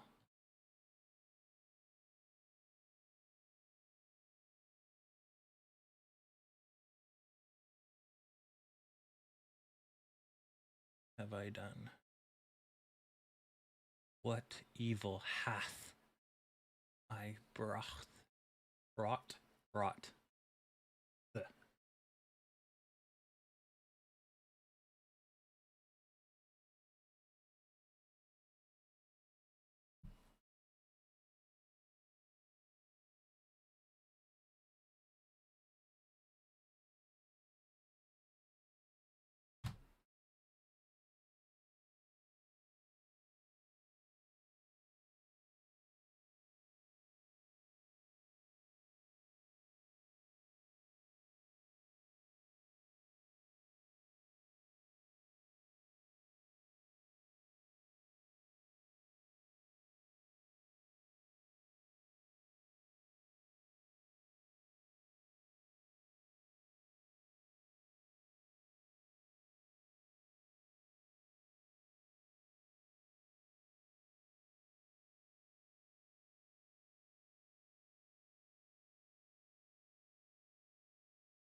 Yeah. So I have the code backwards. If you give it English, you'll turn it into French. Sorry, if you have it French, you'll turn it into English. I need it the other way around. I got so caught up in destroying the French language earlier today. Forgot which direction I'm trying to do it. Okay. M for Montreal.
No, my code works.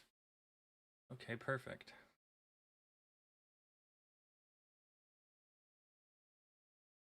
Why is it not liking it?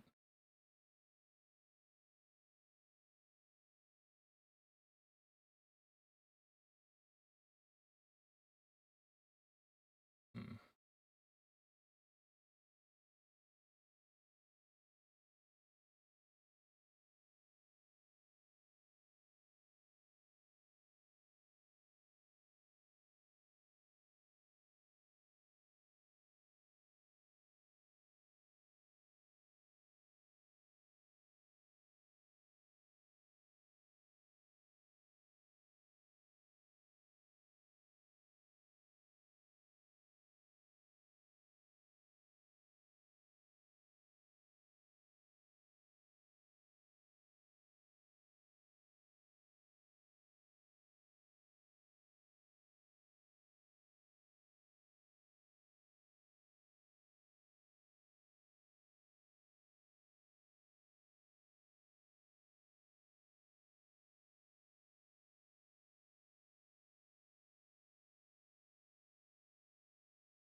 Okay, perfect. That should be.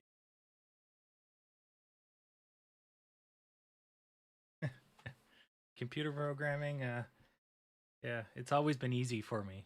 Um, never. I took Turing in high school, and it's like, okay, so there's essentially four families of things, and each of those families there's like five things. Like, well, I can remember that. So all your code is just an extension of those five things: selection, looping, variables. I mean, crap. Can I tell you x equals 12? What's the value of x? If you can't figure that out, then don't be a programmer. But if you can do that, that's it. That's like 90% of programming. Just instead of 12, I get you to say, hey, is there a bad guy over there? And you go, true. And I go, ah, okay. So if you say true, I'm going to execute the shooting function. And then you just keep asking, do you see somebody? No. See somebody? Yes. Ah, now we act. And there's a program. Just triggers, flags. Less flags nowadays. Used to use a lot of flags. Now it's a lot more triggers, especially in JavaScript. When done, do this. Versus look, which is referred to as polling. And you're looking and looking and looking and looking. And that uses up a lot of resources. And then when you see something, you act on it. Now it's, hey, when you see a bad guy, you call me and you tell me what you see, versus I call you every 10 minutes asking you if there's a bad guy, right? The only downside is if you get killed in this metaphor, you never call me. So I think nothing's wrong, right? So you have to do a little bit of a combination, which is, I wait for you to talk to me, but if I don't hear from you every 30 minutes, I'll check to see if you're still alive. And then that's the modern way of doing things. Yeah. Which is also referred to as a heartbeat. Like, do you still have a pulse? Nope. Ah, shit. And then self-replicating programs. As soon as you kill one of us, I'll spawn 50 more soldiers and send them out.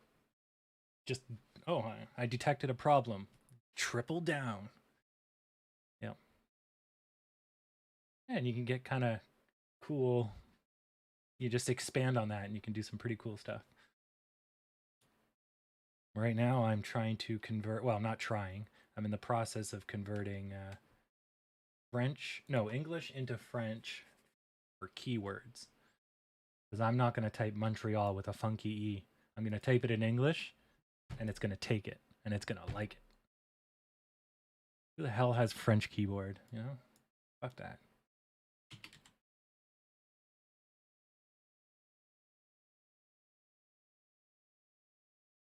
Bingo. Bingo. That shit works, and it works good. Oh, nice. Cobal's garbage. You can throw that in the garbage. Pascal's not bad. But early programming is pretty rough. But I bet you if you sat down with just the simplest language, like, C++, or C#, that's even easier. Python, which I hate the tabs, but whatever. Python's a joke. JavaScript's a little funky, but if you start learning it, it's not that hard. But coming from a real programming experience and going into JavaScript, you're like, holy fuck, what is this drunk piece of shit? It's like going from North America to like Russia. Like, yeah, it's still a working city, but there's fucking cars flying off roofs, people riding bears. You're like, all right, the fuck is this place? But that's what makes, just like the Russians, what makes them so strong and makes the language so strong is that you can't be stopped. A man riding a bear, that takes a certain level of strength Westerners are just not used to.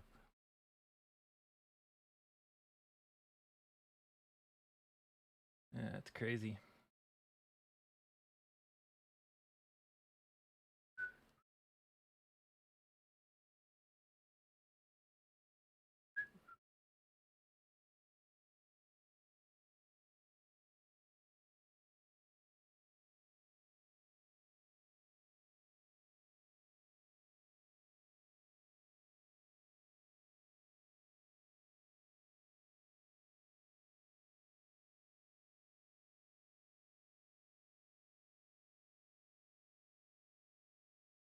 Oh, if you want me to look at it, I can look at it, but I've already looked at it days ago.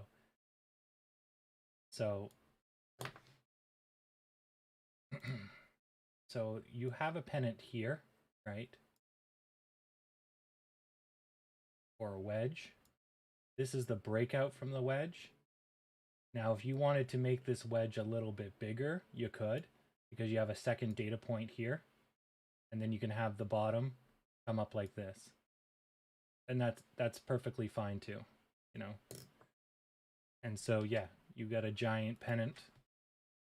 This one's a pennant because the bottoms are rising and the tops are declining. And then what that tells you is usually you get about half of the midpoint. So that's about, yeah, it's about half. So when this breaks out, it's probably going to go up to 60 on the breakout. And then you can verify that, right? That you see all this crap right here. Getting over 60 is a little hard. 64. Getting over 51 isn't that hard. So landing in here is not that hard. And that's probably what's going to come up soon. So I think we'll have probably some red. And then we'll have a jump coming up. And we'll have a bit of a stop at 52. But that's still a reasonable jump on the midterm. It's a 27% return. So, yeah, but that's all in the medium term. If it fails, oh, that's a good question, actually. Likely it failing is very, very low because it had all these chances, especially here. This was a down channel, and it could have easily just kept going, right? But it managed to stop, then turn around, and then exceed. So that pretty much says it's not going to go past here. And so it tried to do it again, failed, which pretty much says this also is a stop. And it tries again. You know, it's riding the bottom. So your likelihood of it falling will be 32 to 28. But I would say it's going to stay closer to this line and it's going to push. And that's what I've been saying for a couple of weeks now. And that's really what it's done, right? It's held against the line and now it's pushing. And we're just in the pushing phase of it. But worst price it can go to is 12. But I highly, it would take nuclear annihilation for that. The likeliness of us going up and breaking out, I would say is an almost certainty, but I hate to use such a word. So if it does kind of bounce and then accidentally breaks, I would expect us to go to probably here. Technically, it should be this big, which would mean we would go down to 20. But that's pretty much an impossibility because of all these lines. So even though this line's supposed to be this long, right? Each one of these slows it down like a speed bump, right? So I presume it'll probably be closer to 28, 31, 32, 34 because of all the speed bumps. Yeah. Anyways. Yeah. Because the breakup and the breakdown are technically the same size if there's no support and resistance lines to fuck them up. And if the volume's very high, support and resistance lines are a speed bump. They're not a brick wall. But if the volume's low, support and resistance lines are brick walls. You get stopped. Yeah. 30 by December. Yeah. I have it pegged for 30 by December. That's its like core line. But if you keep a level of hype on top that line, right? Stocks trade at a multiple. So 50 is pretty easy. Like that's a pretty easy multiple. We've already established that this stock is somewhere between 60 to 70 bucks is what people are willing to pay for it. And that was like 3 months ago. So now we're more than 60 to 70 bucks, which means we can easily establish 50. Just like back then, we could easily establish 30, right?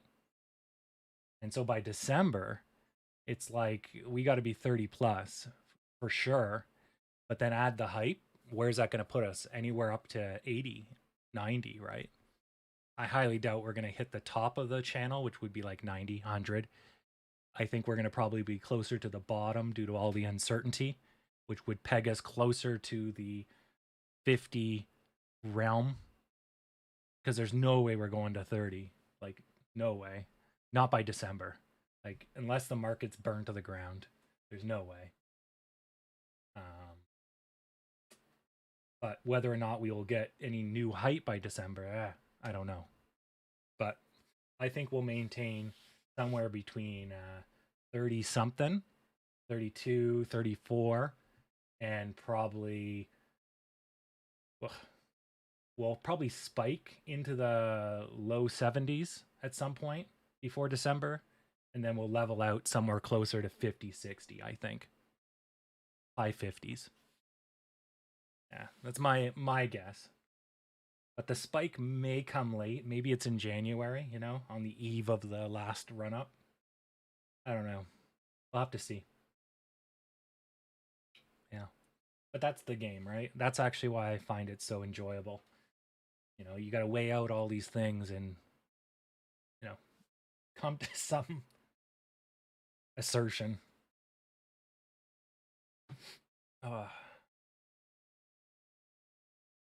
Yeah, it's fun.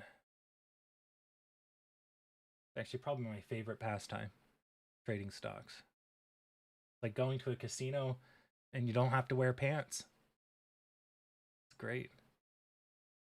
No pants casino.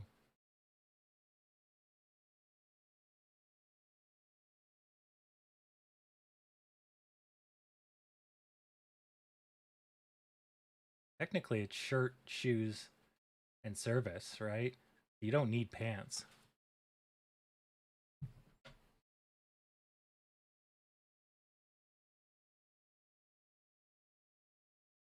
Exactly. Rick, are you trying to invite me to a no pants party? Yes, a pants party. Hot tub time machine. I thought that would suck horribly. Turns out, not bad.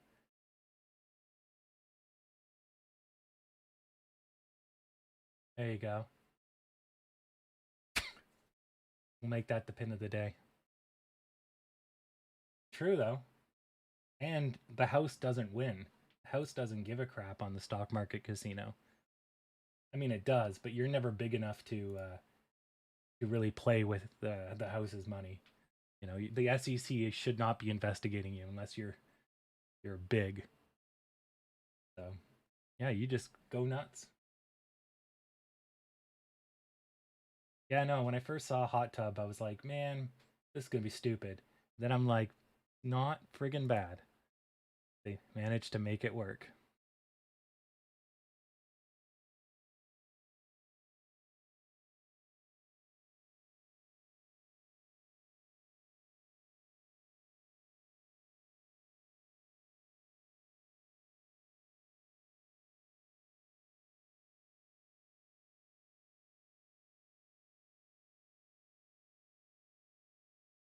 You need a hyphen, but I'll take it. Actually, capitalize the, or here, I'll write it. Like, capitalize the welcome.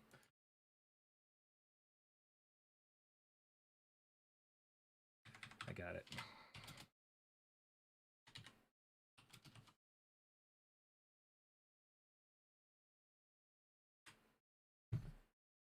There you go. That's the message of the day here.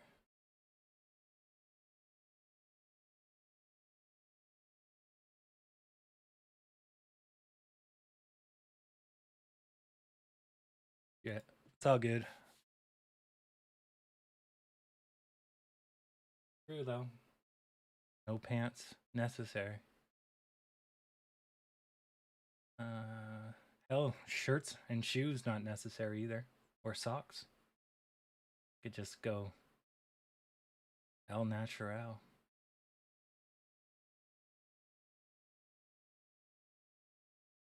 It's doom time.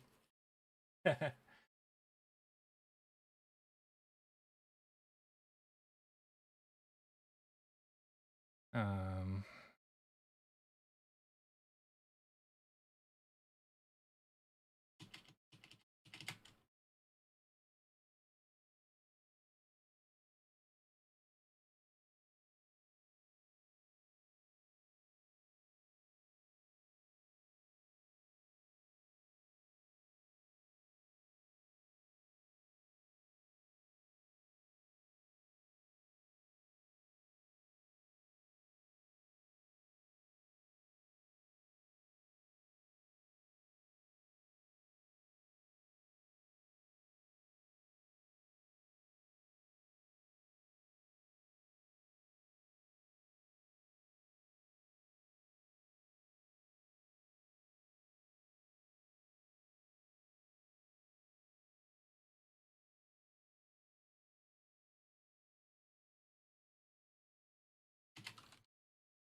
Perfect.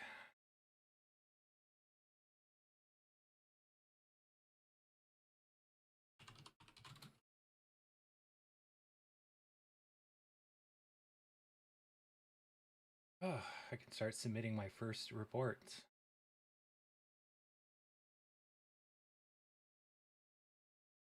Good luck, Barry. Godspeed.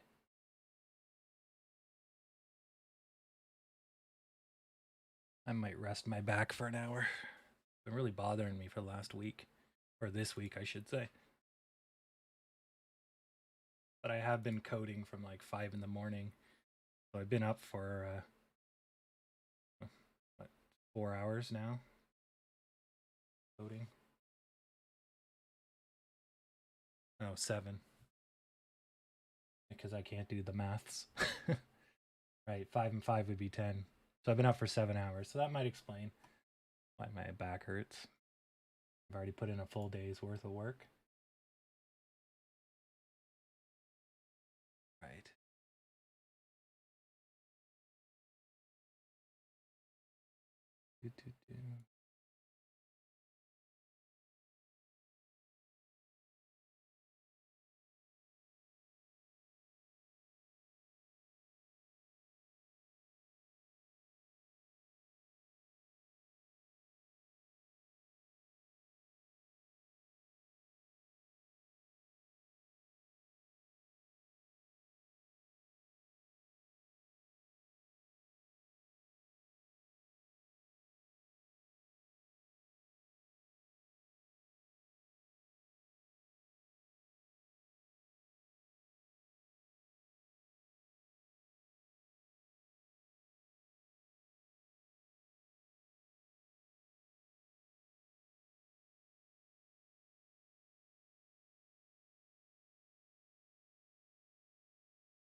All right.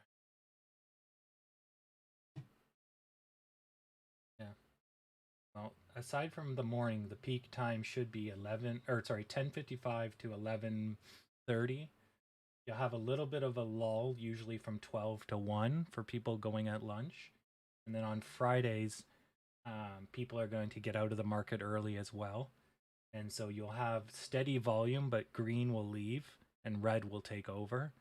And then as it gets closer and closer to the end of the day, the volume should taper out. And then as it gets right to the end of the day, the volume goes through the roof for all the last minute I have to get out for the weekend people.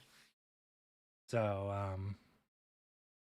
anyways, that's generally the process. So you can still get volume in the next maybe 30 minutes. You should see, or sorry, in 30 minutes to an hour, we should see the volume pick up a bit. It may not be good volume though, but we'll see.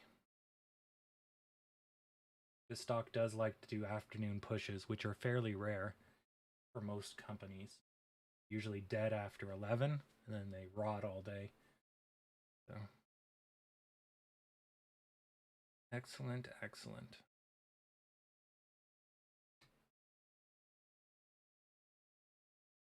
All right, yeah, I guess I'll go lay down for an hour or so. I'll come back for 1:30, and I'll ponder my next course of action here since I got everything done actually. This time I'm not gonna pass out. I'm not falling asleep. My back just hurts. Back pain is the worst, and if I don't rest it, I'm not gonna make it till 3 o'clock. So, no, the other day, holy crap, I was falling apart, yawning every 10 seconds. I don't know why I was so tired. No REM sleep, probably.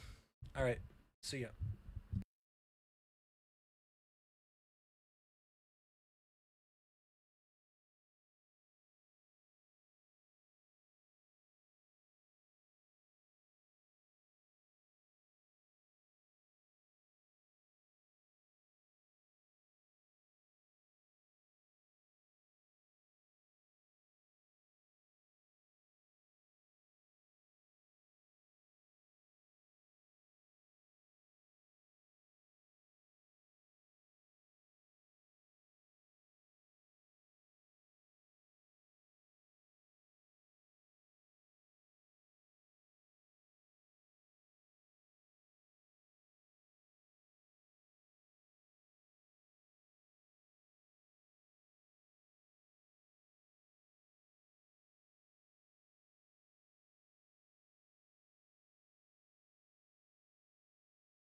All right, I'm back a little early. Oh, I was reading a Tom Clancy book, and I'm like, you know what? I want to play some Arma. Whoa. Enough coding for till later.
Oh, and I figured out why my game was so laggy yesterday. Windows, again, another friggin' update. Like, geez, Windows used to go for like months before they run updates. Now they're running like 2 to 3 updates a week. And all of them are like huge, like 200, 400, 500 megabytes.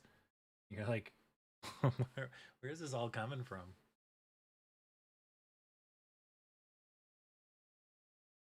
But I think it's because as they were developing Windows 11, then they started rolling features into 10, which is why it kind of started taking off. Yes. Ugh. Now I'm yawning. Jeez.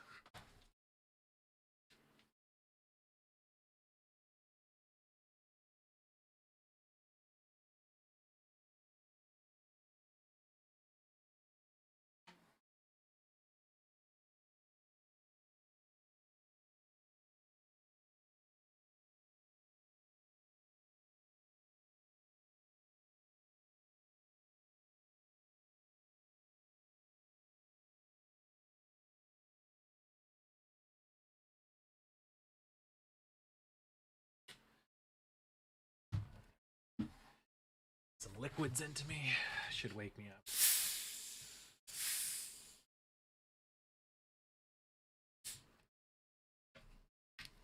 All right. Oh, the ginger ale. The ginger is strong. I don't remember it being that strong. Good.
We should start to see the pickup. You can see the volume dwindles off from 11:30 to 1 o'clock. Now you see the volume starting to pick up a little bit. But hopefully that gets a little bit more traction.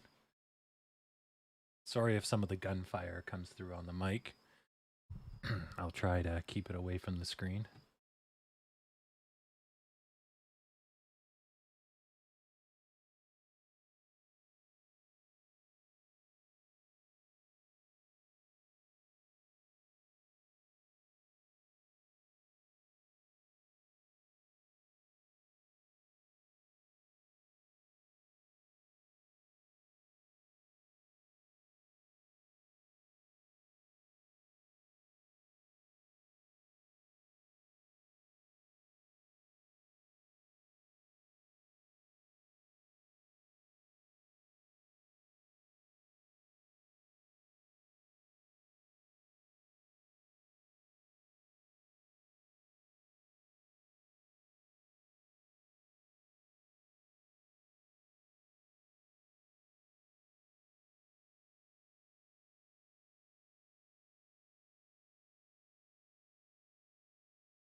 Clear.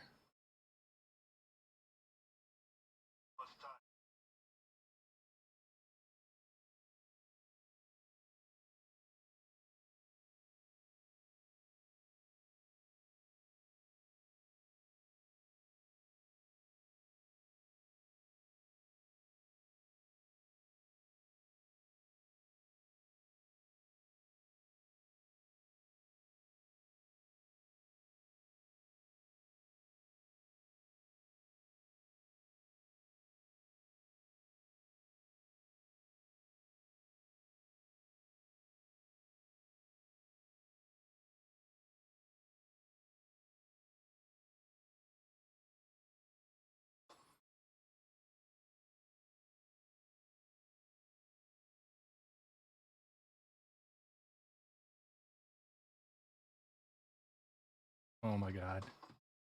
Guy's gonna get me killed.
Couldn't hit the side of a barn.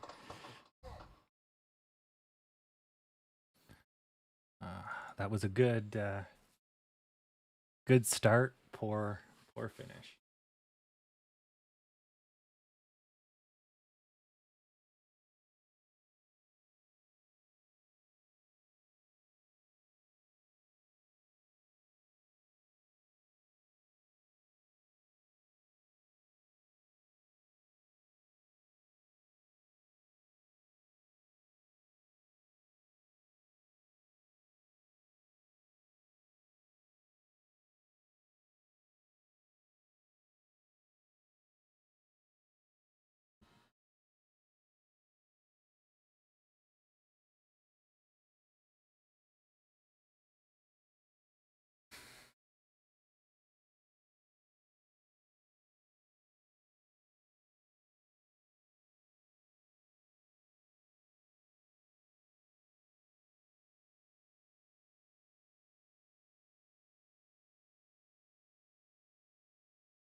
Yeah, there's my fam.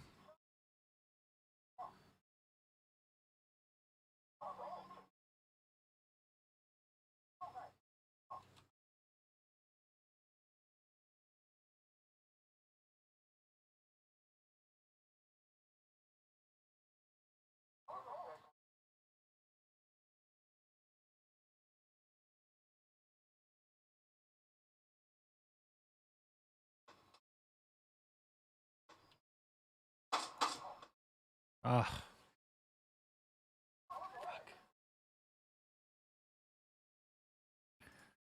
And I had to miss on that shot. Once you're injured, your ability to fight just goes right out the window.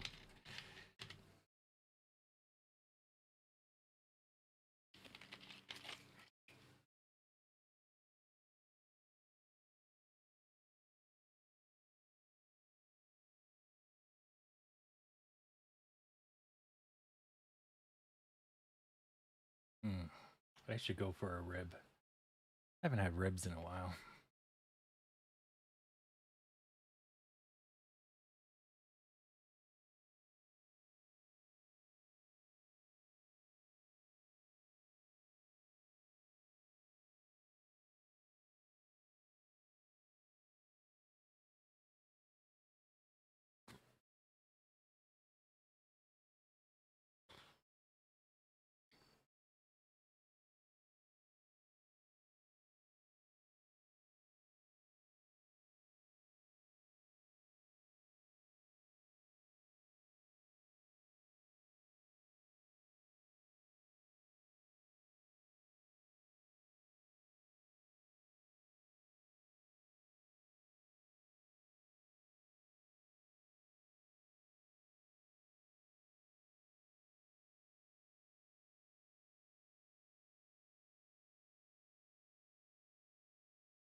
Shit.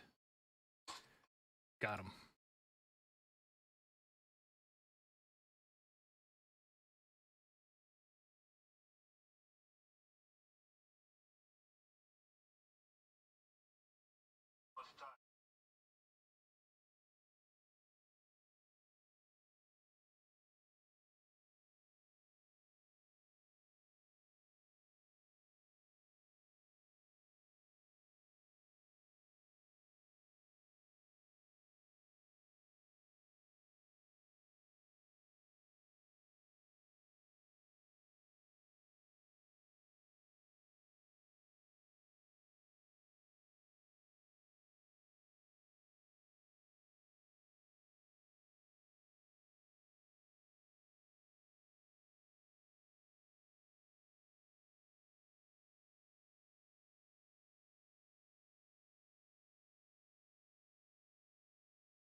Oh, I got hit in the face by who?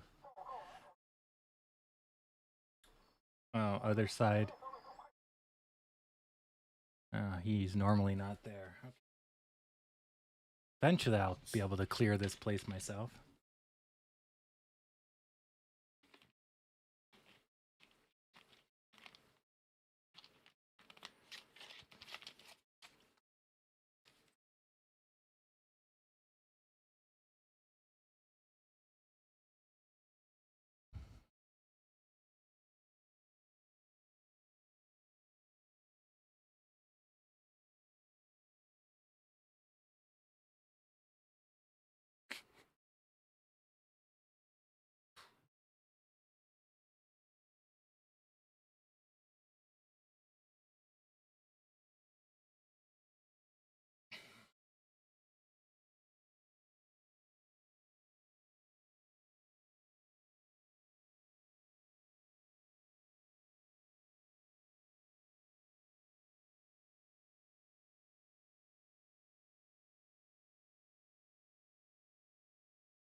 What the fuck?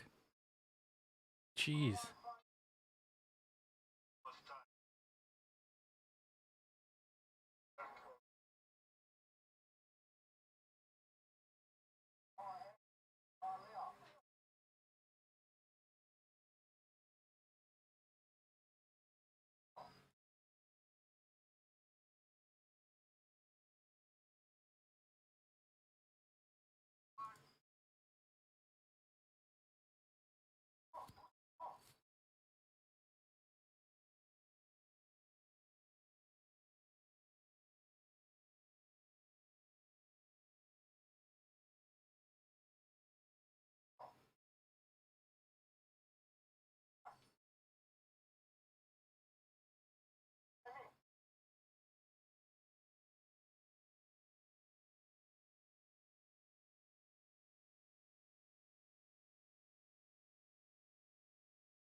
Oh, thought there was no one in the woods. Oh, man, I am sucking today.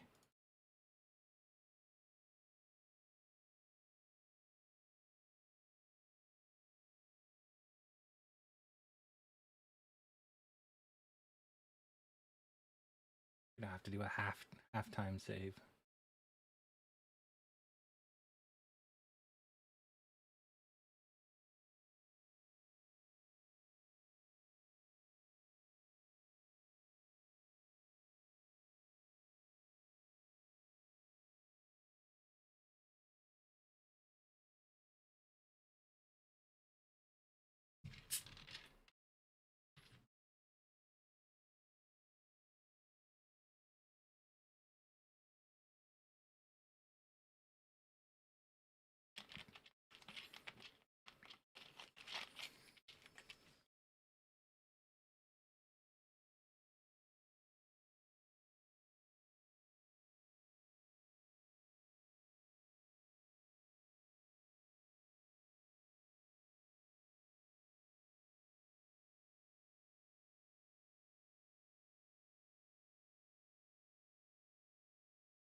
Bingo. Okay, let's save there, since I'm getting tired of repeating that step.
Whew, they lit him up like the 4th of July. Holy crap.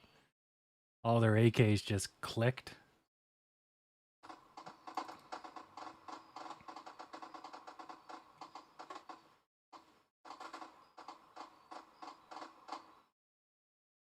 Good, they got him.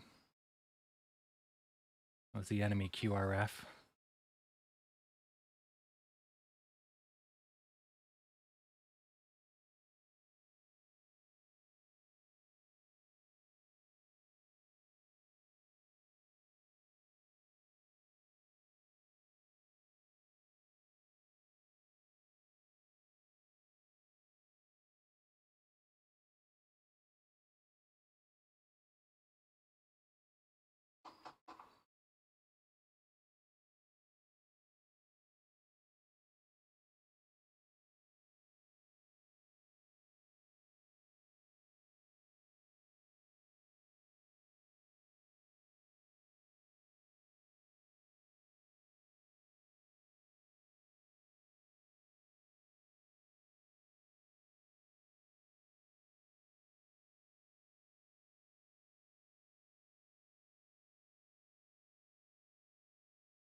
Where are these guys?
Hell. Yeah. Our attack is stalled. I don't know what we're waiting for.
Ooh.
Oof.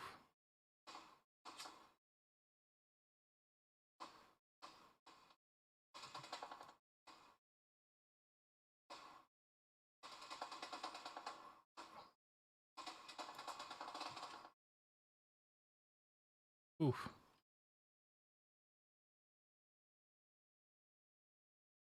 Oh man, it just killed half of these guys.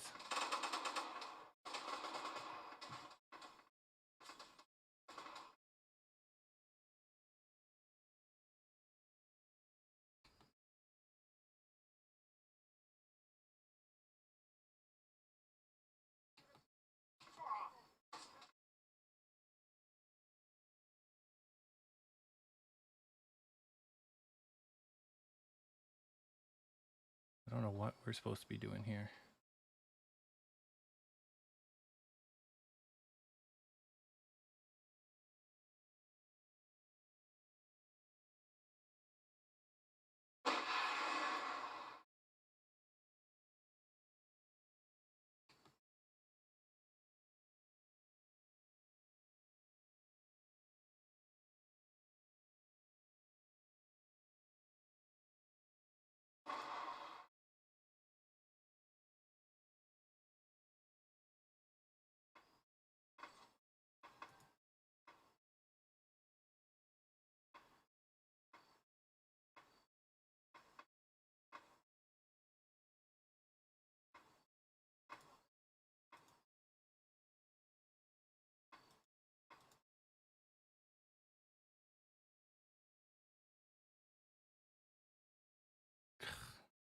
Okay.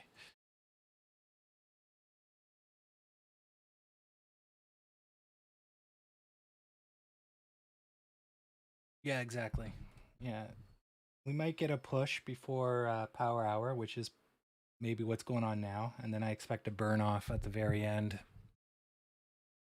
We do need to see higher volume, though, if we're going to expect any real gains. Volume's not there yet.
There's something on top of these oil drums, like a sniper or something.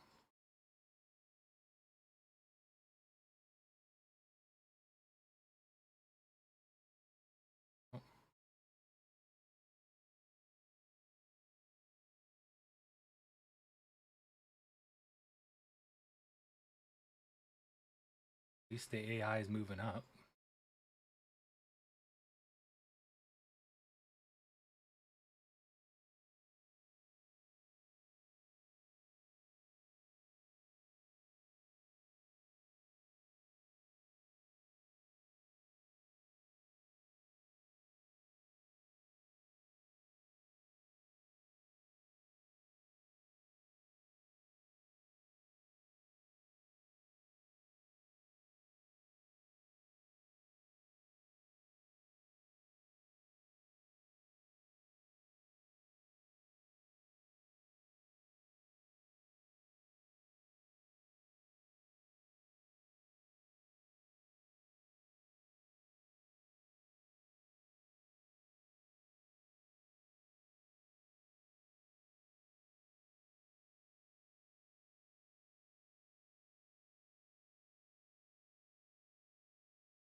I'm just looting all the corpses while the AI find the target they're looking for.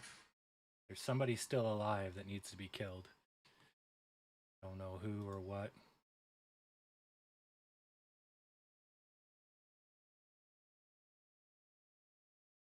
Oh. Continue.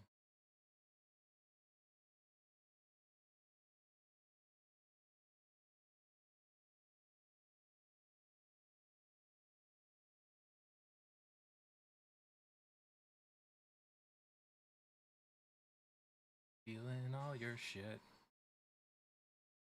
Looting all your corpses.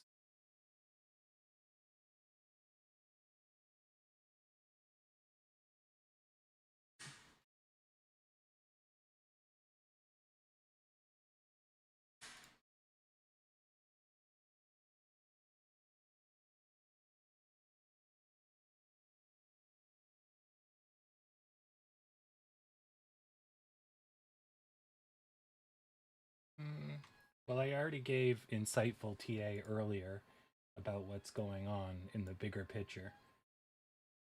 But as I just said like 5 minutes ago, so this is the end of the day. I expect us to do something like this at the end of the day.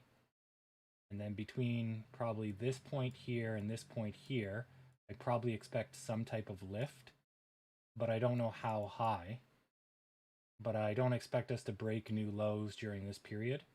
And then wherever we end up, I expect a little bit of a burn off. That's pretty much, what's going to happen. I don't know where we're going to be on this scale, right? I just know the general process for a Friday.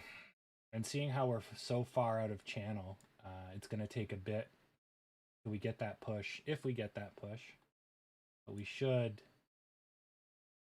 be able to do something and then a drop. It's the end of the day.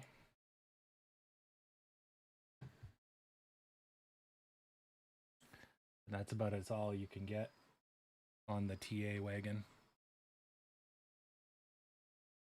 Out short of mind reading, which I can't do. Or crystal balling, I guess.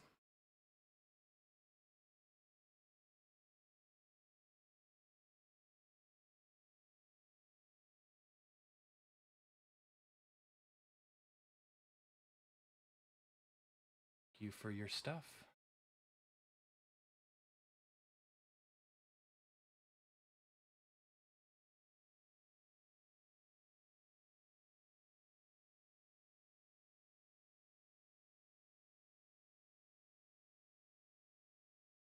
And I've searched this area.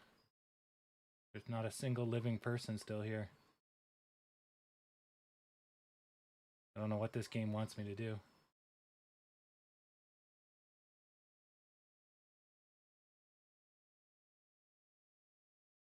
The only thing I can think of is that this guy's not dead, but I just looted his corpse, so I'm pretty sure he's dead.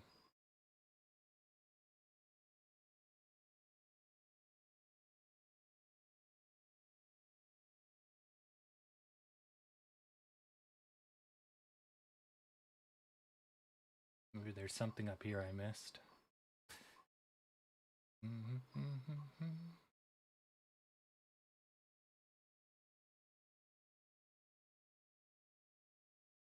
Locked. Those you can't open. Nothing to pick up.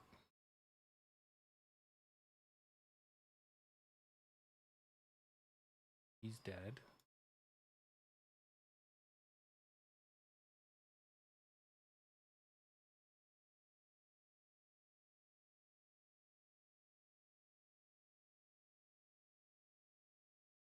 This guy's a civilian, isn't he? Maybe it's this guy?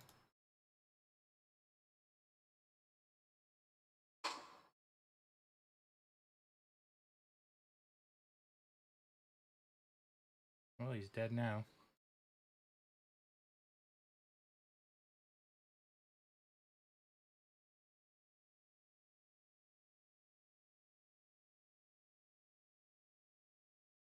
Maybe the game just glitched.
Gotta be someone hiding.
that's how pitch black it is. I'm like 10 feet from this guy and he can't see me.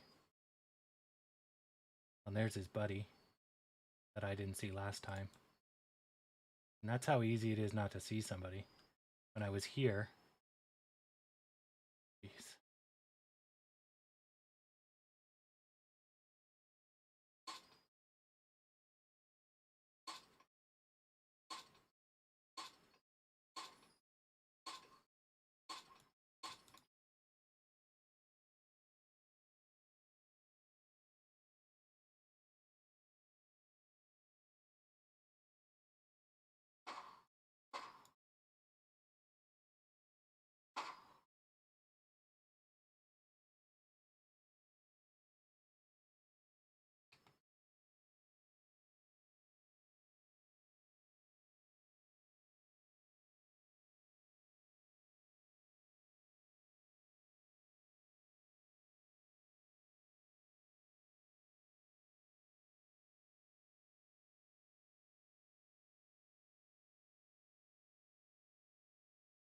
An M14 Classic.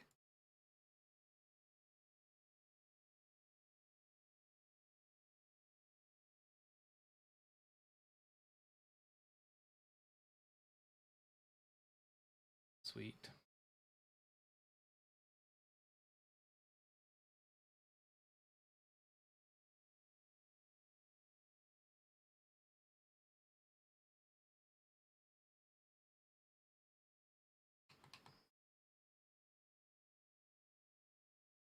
Well,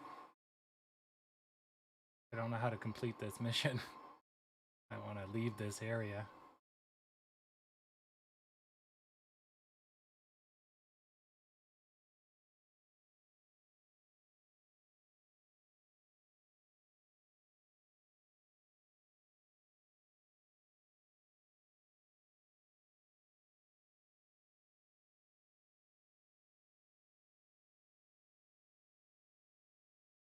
Alright, maybe I'll just leave this area and...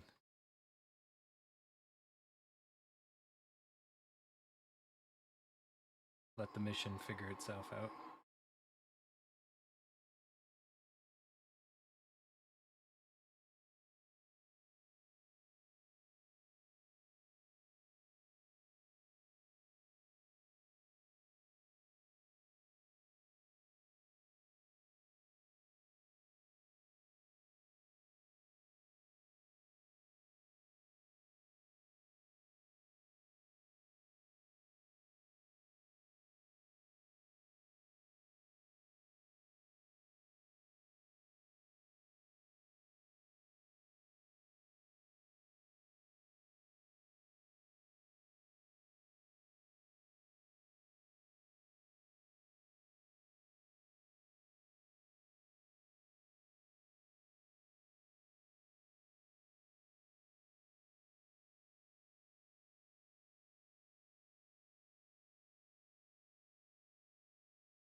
Oh, this reminds me of driving in Australia.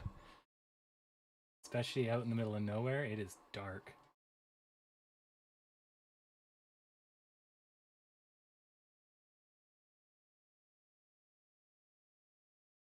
Whoa. There's something going on down here. Heavy tracer fire just went across my screen. Okay, there's a checkpoint. And the checkpoint was under attack by the police.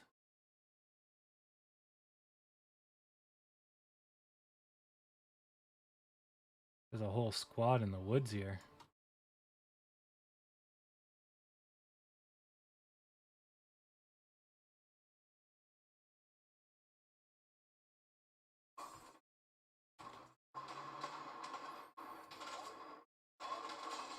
shit. Oh, the cops jumped me.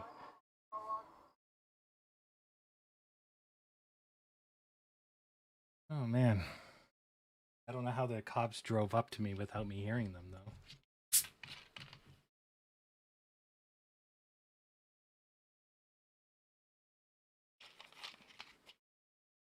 Gotta love those sounds.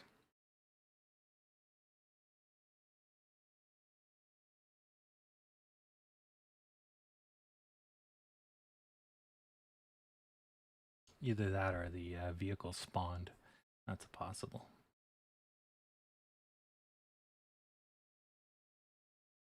So this will be like probably the last 30 minutes for a push. Hopefully we can get some height here.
All right, got a silenced 9mm. Ready to rock.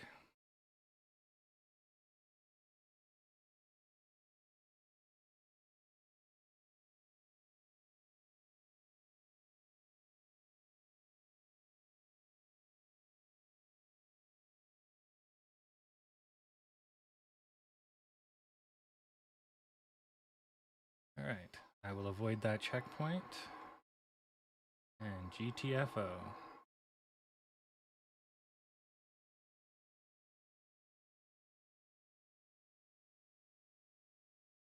Country road, take me home.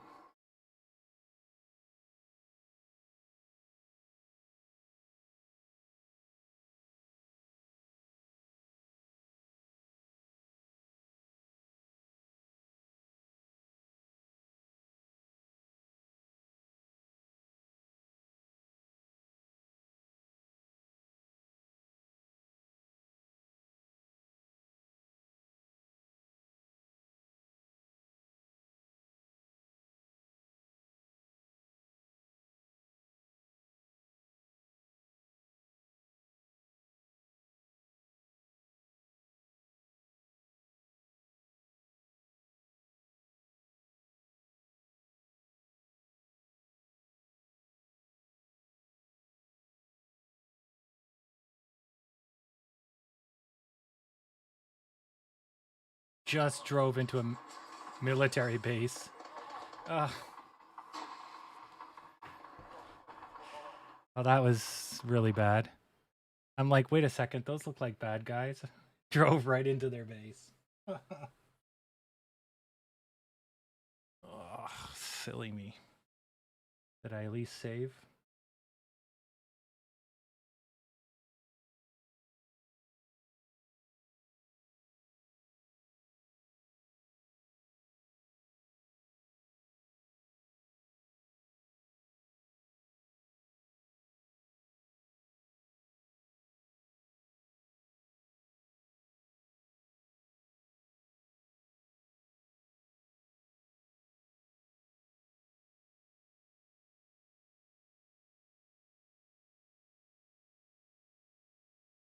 Oh, it looks like we're pushing.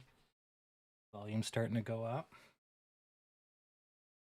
If it sustains it, then we'll get a little bit of a run just before the close off here.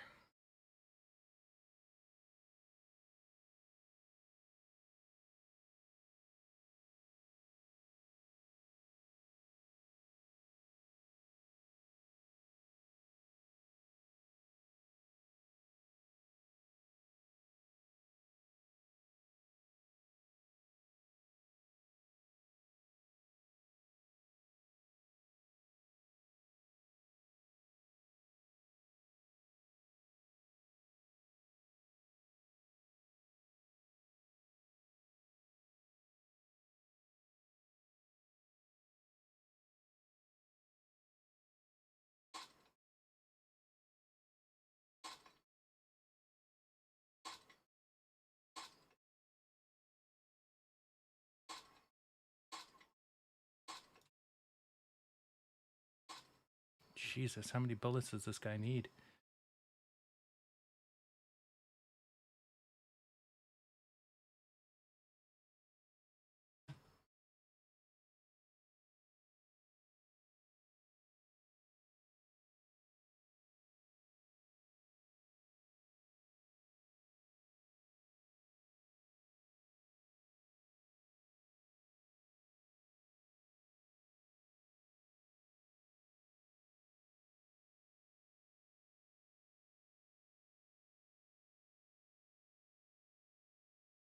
Okay, this time we will not run into the military base.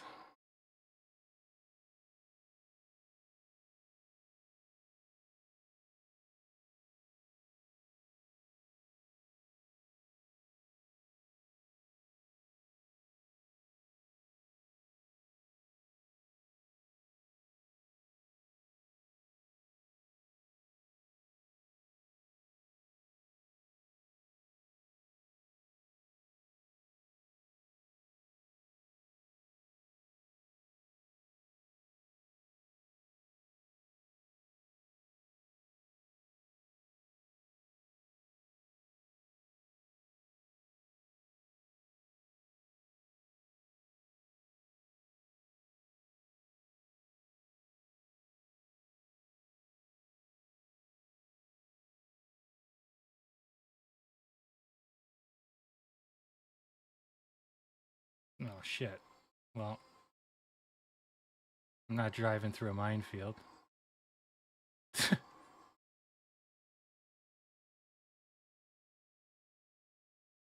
Oh, son of a bitch. How am I going to get through?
Okay, hopefully the minefield does not include the road, but I'll save in case we find out. It might include the road. Generally, you don't mine the road if there's civilians. Generally, you don't mine anywhere, but...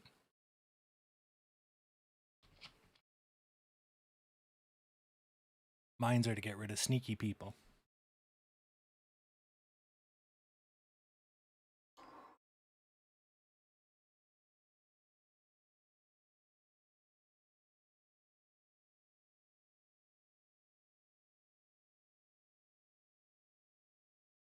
Okay, looks like the minefield doesn't go all the way up.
Nah, it's better to see further down the road, I guess.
I still have a little bit in big.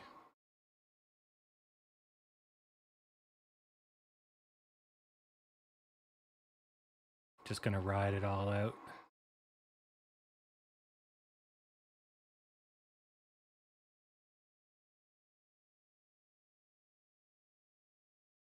It is a Friday.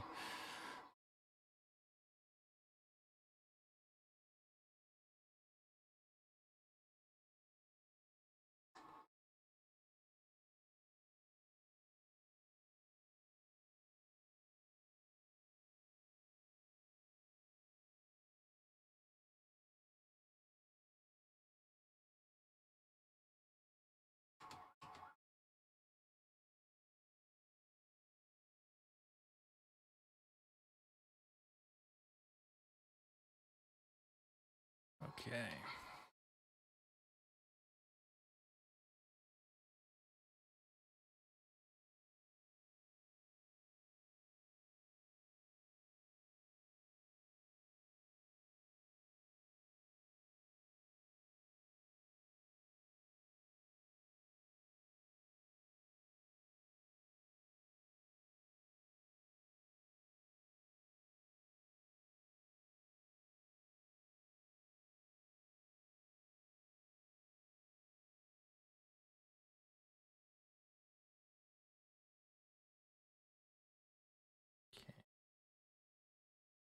Black market dealer is this guy. Yep.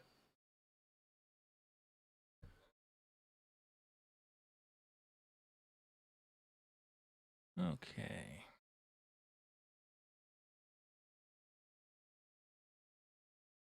Jeez, more stuff's loading in.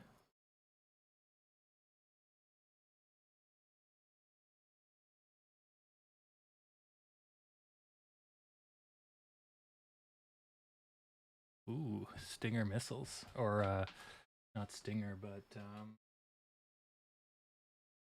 Spigot. I believe those are Spigots. M1, M9, M135 is what the Russians fire out of the Spigot and on top of the BMPs.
Yeah, sweet.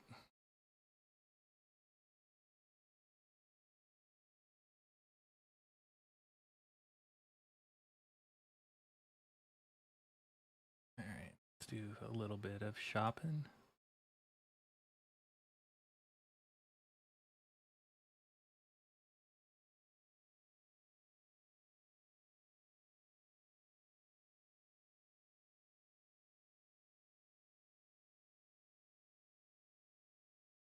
Oh yeah, I need to buy that backpack. Oh, it's just every Friday. You're gonna have a little bit of roll. Right now we're doing okay. We haven't started our roll yet. It would have put us down into the 40, 60s. We're still holding the 41 pretty good.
All right, almost done.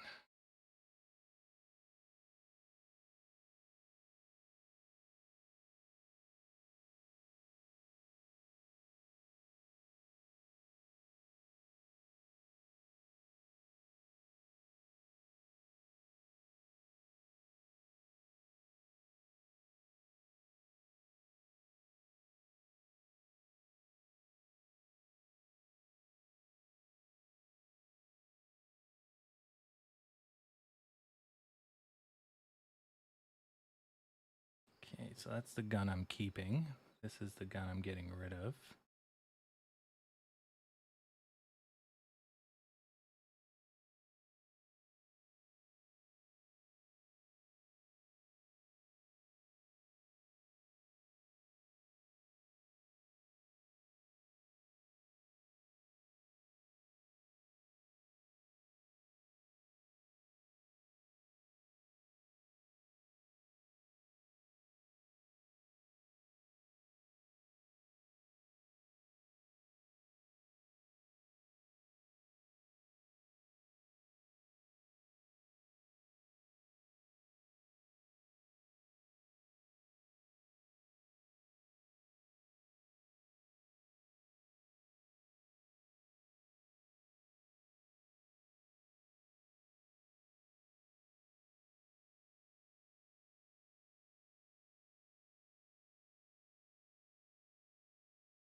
Starting to look like there might be a run.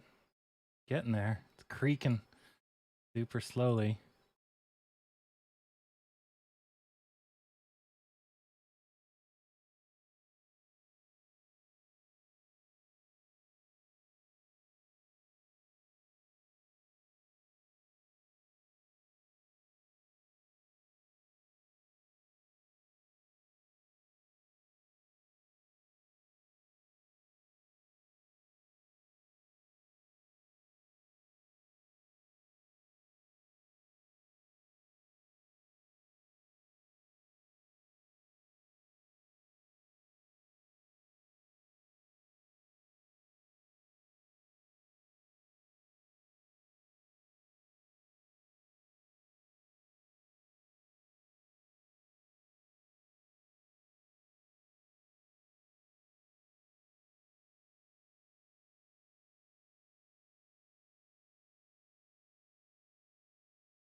So I'll sell my ABR. As much as I love this gun, I'll just get it again.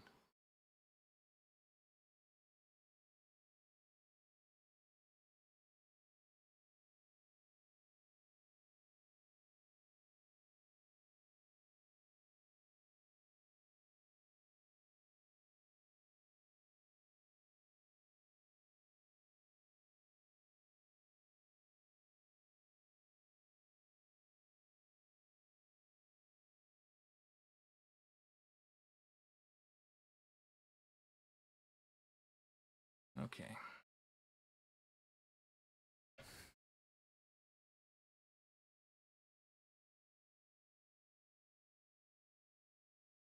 What I would like to get is some landmines.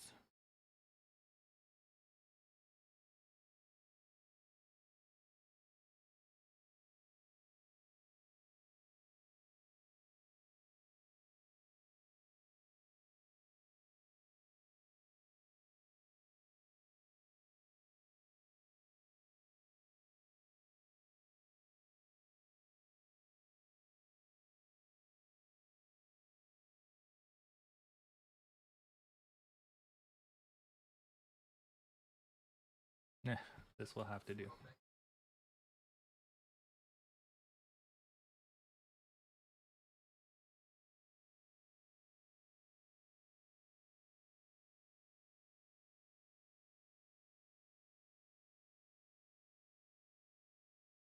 Might be. All right. I wouldn't call it too early, but you know, other people are thinking exactly the same way as you, right? They're like, hey, we better get out before blank happens, right? It's carrying over a minute. Yeah, that's probably the candle.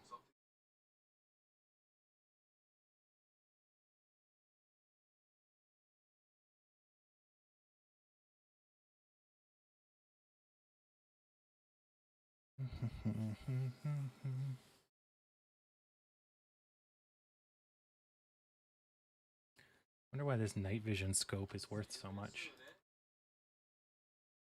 Oh, because it's a long range sniper. Got it.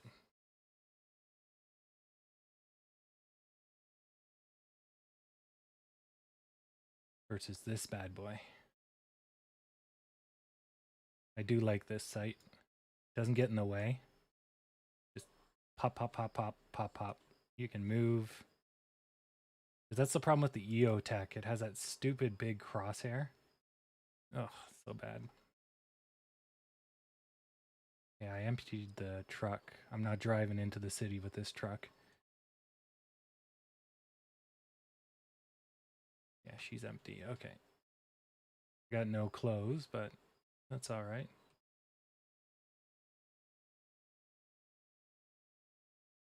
Just drive into the city naked, kill somebody, steal their clothes. You know, the usual.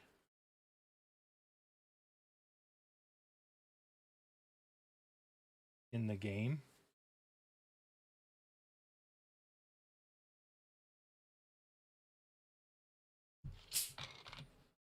You mean what I'm talking about? It's 50-50. Oh, the scope? That scope looks real, but it's usually attached to a machine gun. And it's like 20 times bigger. This game's a military training simulator, so about 90% of the stuff is real to today. And then they have a little bit of future tech, like stuff that they think's coming down the pipe. The latest DLCs have started to move a little to more futuristic and sci-fi. But for the most part, that doesn't exist. Like, for example, they have a miniature scope that does thermal night vision and has like 12-time digital zoom. That doesn't exist. We have that, but it's like the size of a friggin' cat because we can't make it small yet. So it's stuff like that. Not that it's fake, it's just not 100% accurate sometimes. Okay, so I gotta drive all the way back the way I came. This game has lasers, but those exist already. The IR lasers that you put on the side of your gun. That's pretty fun when you play this is multiplayer if you want it to be. But when you're playing with like 50 people and you all come running in with your little lasers at the end of your gun, it's interesting. Especially when someone's running, because their laser points at the ground and points way up in the air. So all you see is these like light beams. You're like, but the laser pointer is very useful when like dark is disorientating, right? And it's very useful if the enemy doesn't have it. You're basically just pointing at them. You can't see it.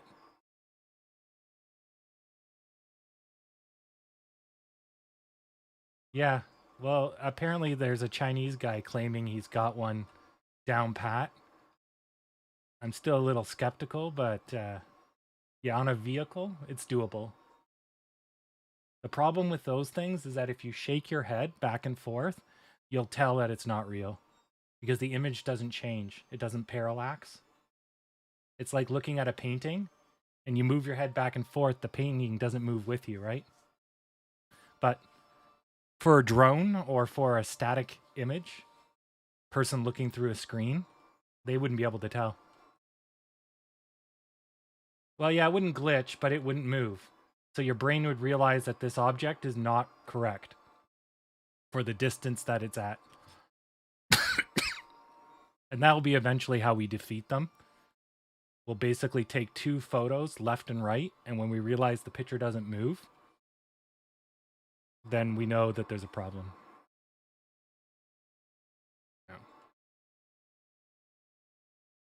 Or we might be able to use like a polarized filter, because light should be reflected, but beamed light is straight, right?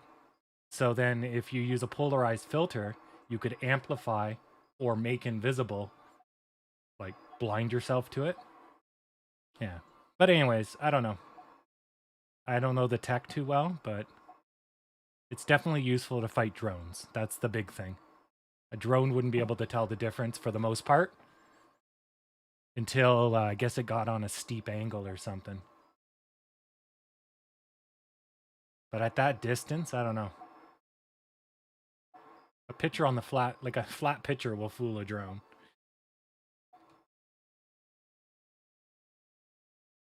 Yeah.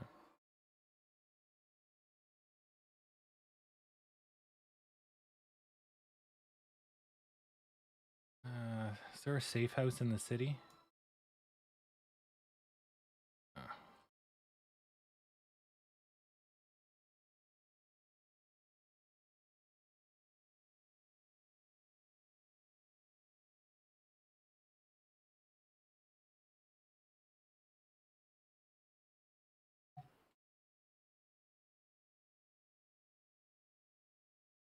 The hell's the safe house?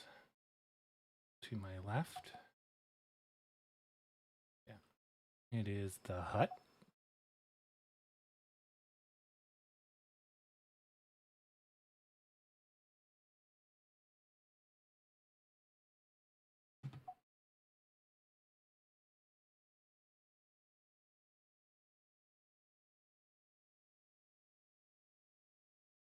A shitty safe house.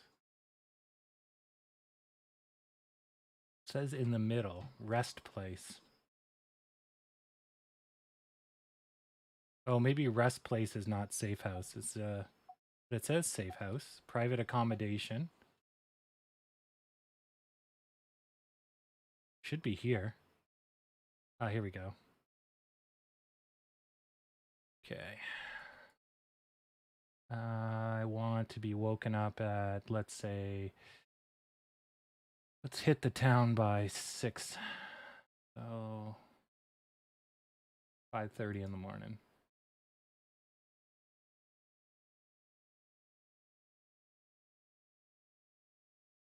It's about right. Like military used to be far behind, but I mean military's still far behind the tech world. The tech world will invent something and then the military will pick it up, 10 years later. Now they're getting a little quicker, but some of the stuff they're working on is pretty ridiculous. But then a lot of it doesn't pan out, like railguns. We're not there yet, much as we want to be. It's not happening. Oh yeah, I mean the US military as well. No point really talking about anybody else's military. Unless you're talking about special forces. And that's about all that really does well in other countries. But no one has the capacity to fight like the US does, or the logistics. Yeah. But in small groups, Canada routinely beats the United States. They have a Canada versus US training mission. I think it's once a year, and we beat them, I think, the last 6 times. And there was one time they pitted, I think it was 100 Canadians versus 1,000 Americans, also beat them. Yeah. But it's just because the way the Americans, they're getting better, but the way they were trained about, let's say, 10 years ago, is that everyone has a role and you do one thing and you do it well. The problem is, if I shoot one of your guys, now you don't have the guy to finish the bridge, right? You got to bring in a whole new squad to get one person. Where in Canada, everyone can build the bridge, so you can kill the whole team minus one person, and the bridge still gets built, right? And so we're less specialists, more generalists, and that's ultimately gives you flexibility. But the US, of course, doesn't go into a fight expecting to lose 50% of their troops. Whereas, that's going to be a sad reality for any of our people. Yeah.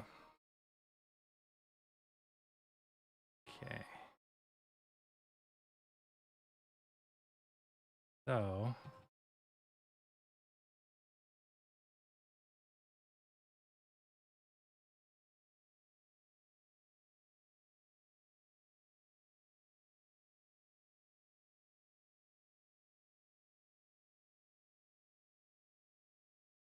I gotta drive through this forest without hitting a tree because I'm carrying a giant car bomb. This is gonna be fun. Yeah.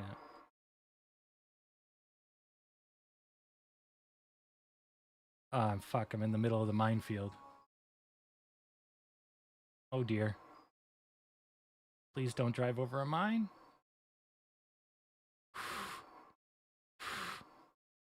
Ooh, this is tense. Oh, I survived. Just drove through a minefield, or part of a minefield. Ooh. I was like, wait, those signs are on the wrong... Oh. Check map. Alright, so there's a checkpoint here. And there's a checkpoint here. And there's a... observation post.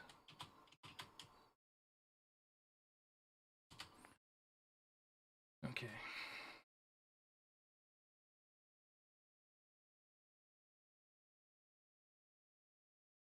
Yeah. I'll put your EODs in a second. Let me just deliver this car bomb before the sun comes up.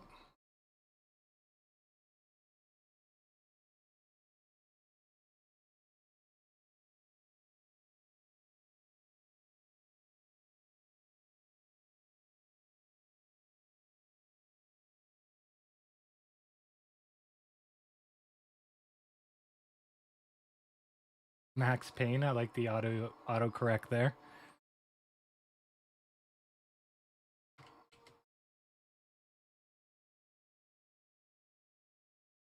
I love how it capitalized his name too, even though he's a fictional character.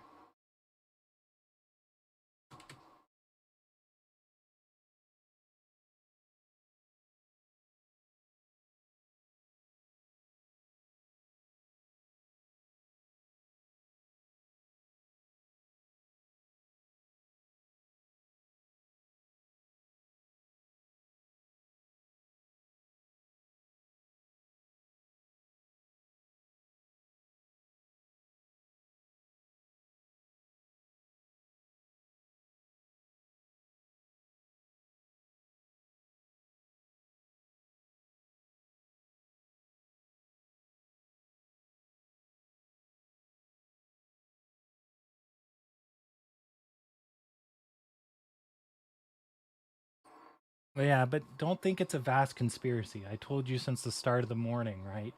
That you're going to have a burn off right near the end, right? And the burn off will be significant. It's just we never got enough height, but this burnout would have been the same regardless. You know, it'd be nice if we got more height for that last hour, but we didn't. But yeah, it's just a Friday for you. If you get this on a Monday, then you can kind of be pissed. But everyone's waiting and watching, and when they got to get out before someone else gets out, right? So that's what drives that kick out. But it's not unpredictable. Okay, I gotta bomb the house right in front of me.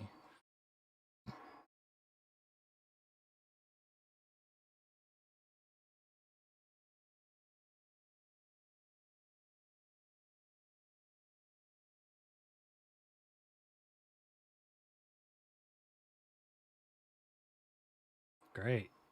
So I'm gonna have to detonate a car bomb real close to a bunch of civilians.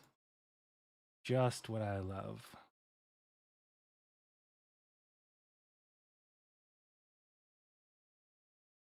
This ain't suspicious at all.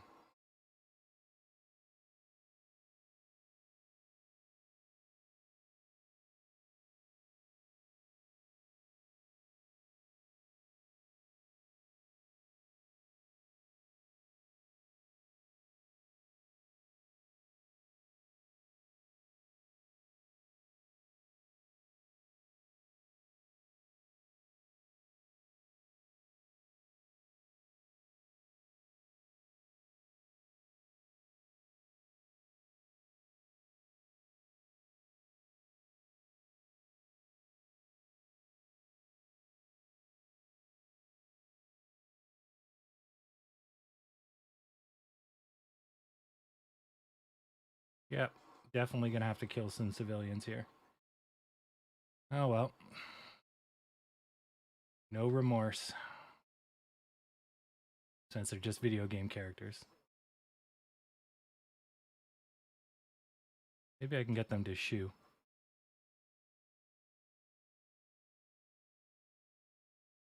Probably not.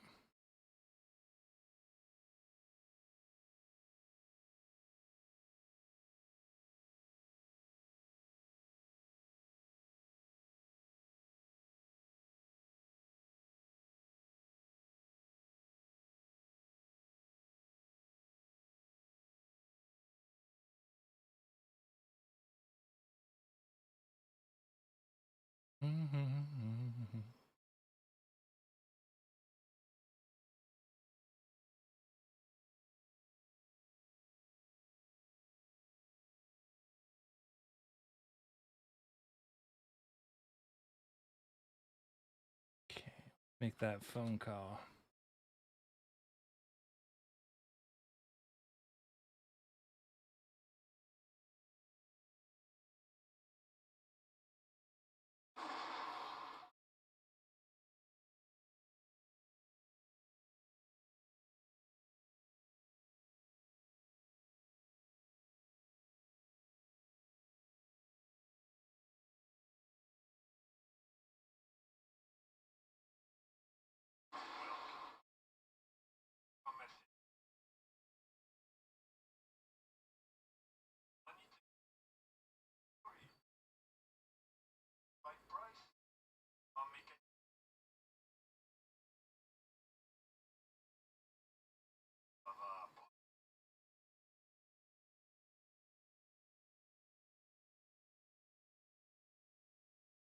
Oh, mechanic can give me some extra va boom.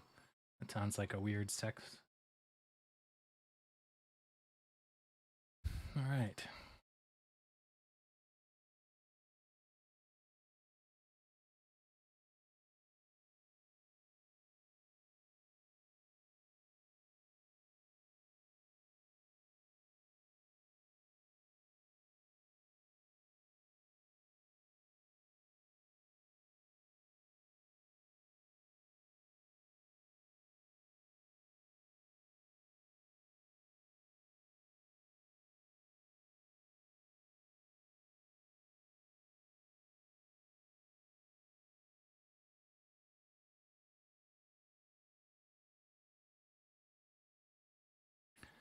Well, I'm pretty much stuck on this island.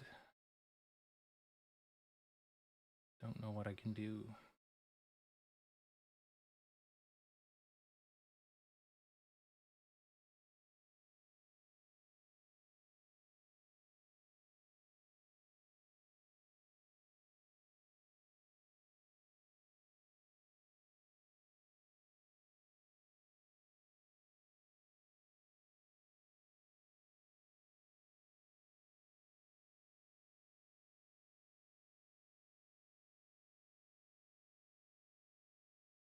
Yep, those civilians are dead.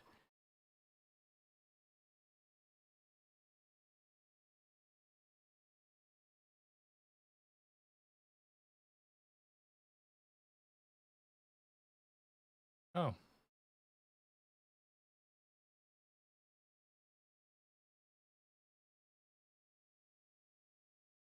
Oh, he's bleeding out, but he's not dead.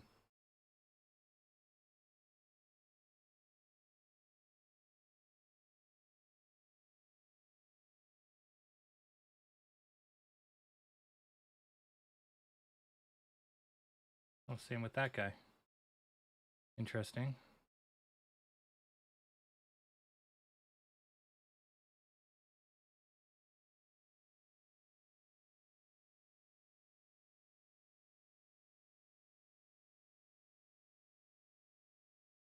Car fucked. Close.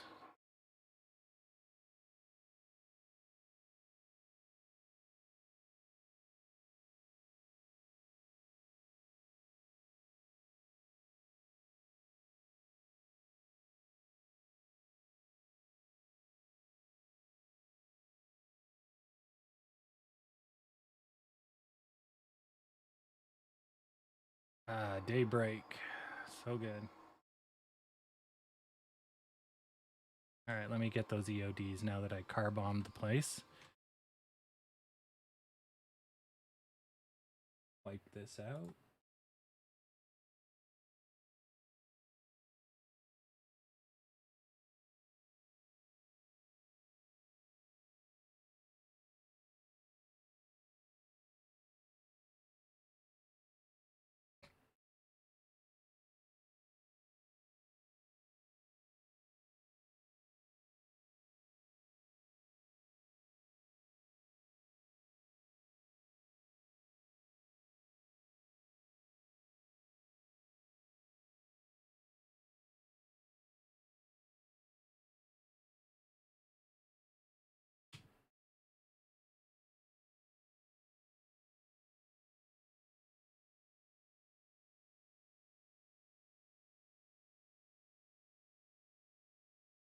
Okay, I don't have an EOD for Shane or FOC.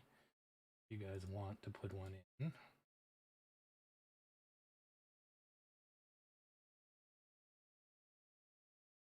Or if I may have missed it. All I got is Travis and GameStonk. Yeah. See here. I'm gonna go with 4070. No problem. Just making sure I didn't miss it. Letting you know. You got till 30.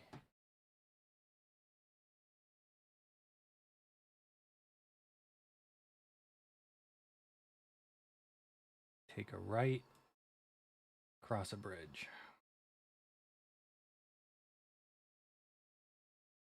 Take a right.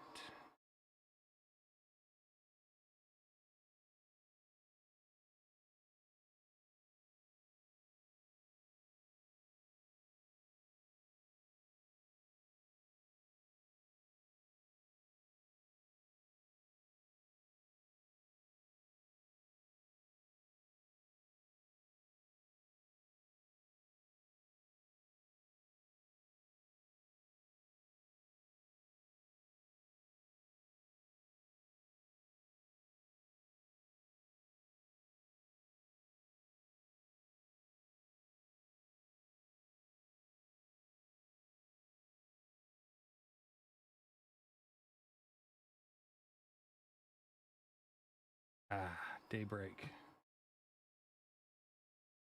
Just in time for me to sneak on the other island.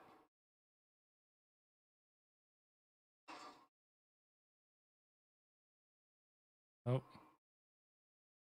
I may have just got the vehicle stuck on a rock. I just did.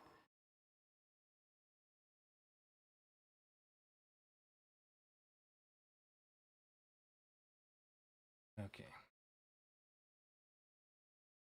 Which way do I want to go? Northwest.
Ooh, a sports car. Or at least an Econo sports car.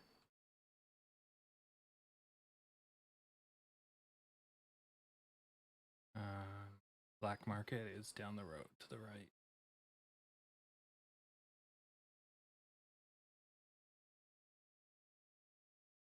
Down the road to the left.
These guys are going to charge me a lot of money.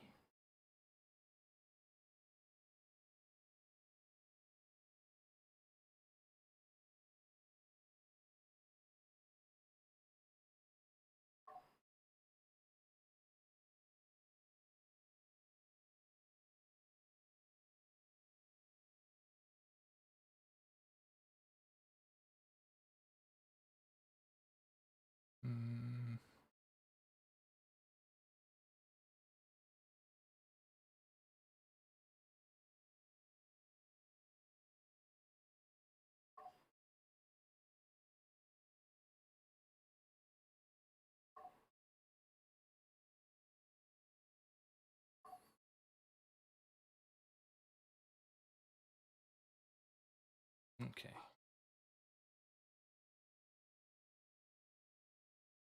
Hide some mines. Level a checkpoint.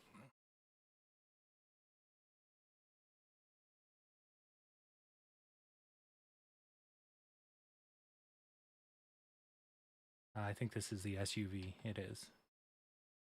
Oh, hello, Barry.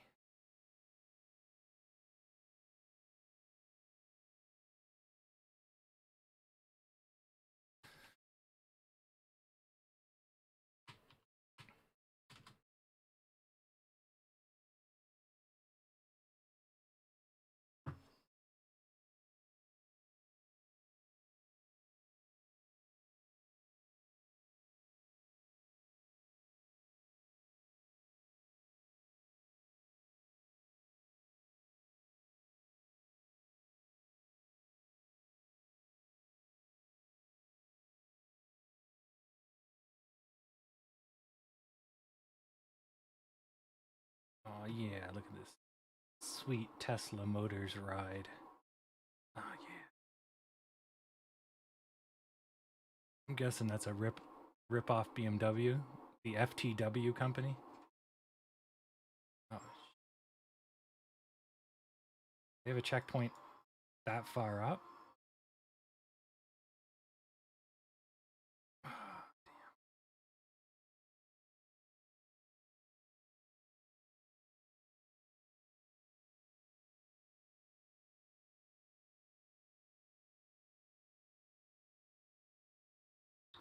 Oh, that's the game for you, eh?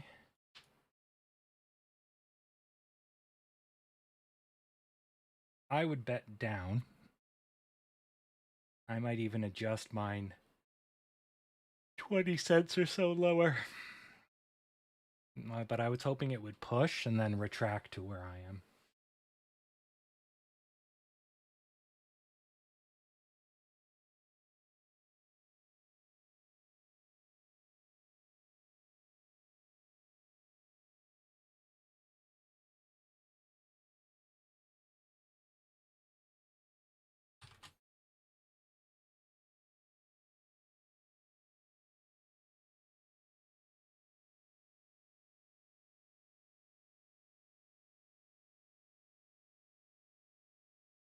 has a big volume jump and no motion. Interesting. Okay, let's see if I can sneak around this checkpoint.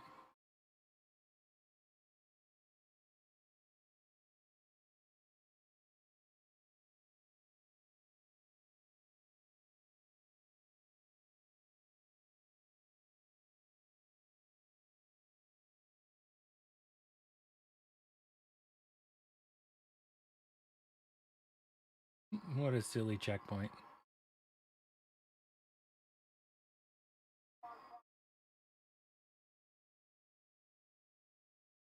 Ah, shit.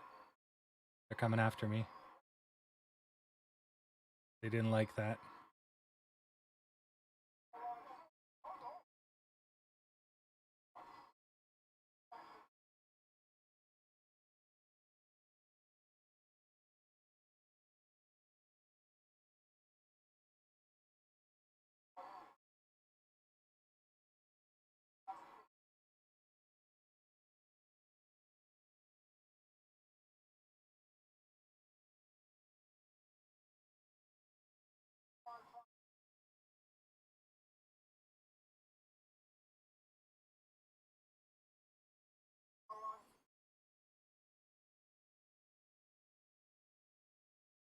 Okay, so I did piss them off driving around them. I was like, what stupid AI? And then the AI's like, I see you.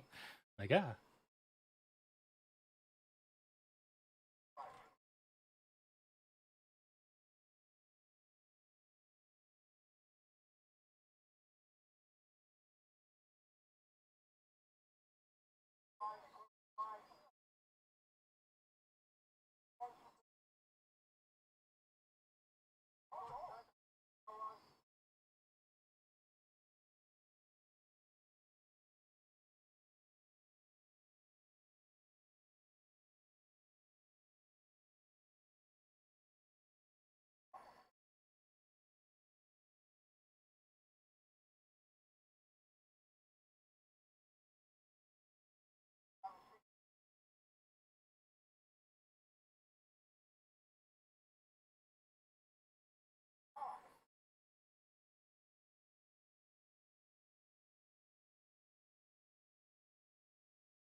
And that's how you get around a checkpoint.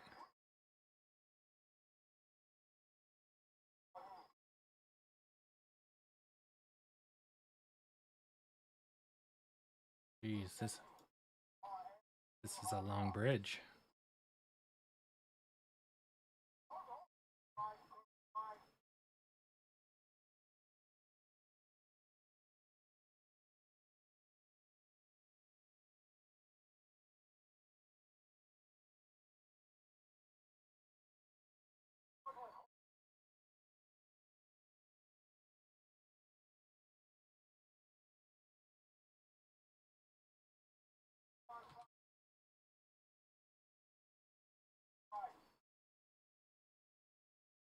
Ah.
I'm not going to be able to kill this guy.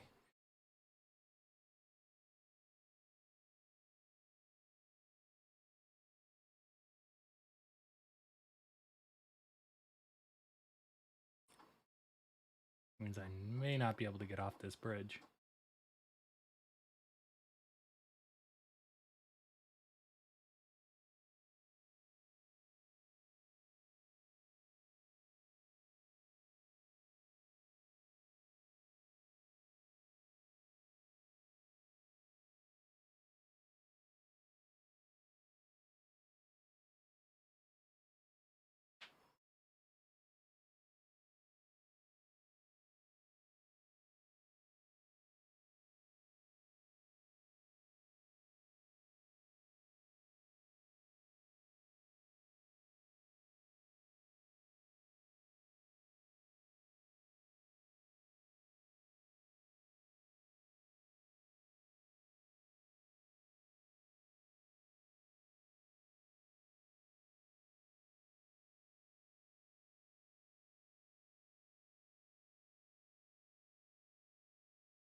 Crap, I'm stuck on this bridge.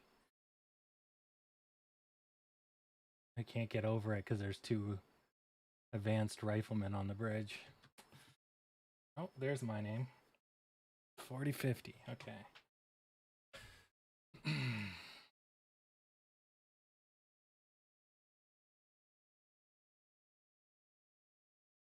Oh, that was a good click.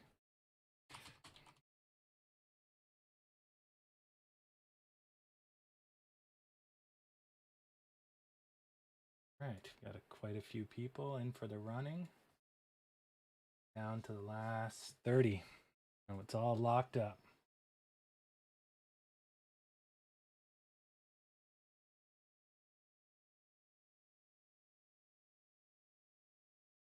Okay, maybe I can get them to hit this checkpoint.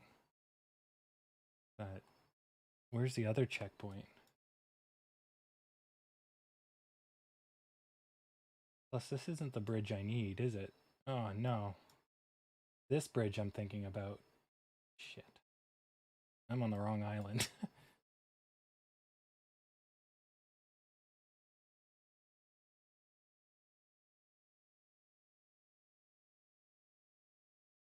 Okay, you know what? I don't even need to go this way. Are there boats? Any boats down there?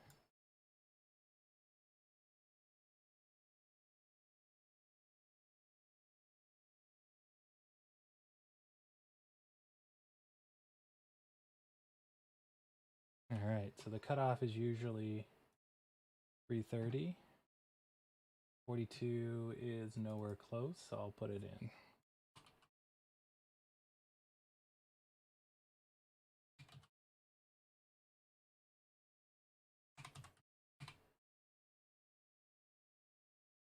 Okay.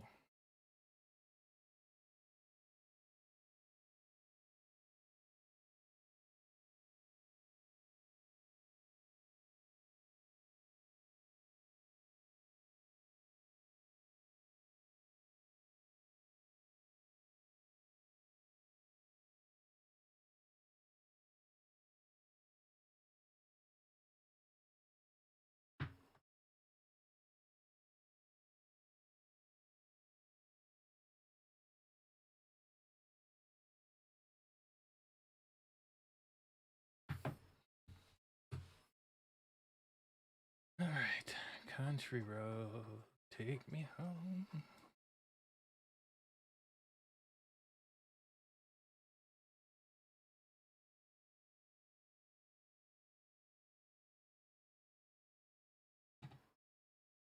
I need a friggin' boat.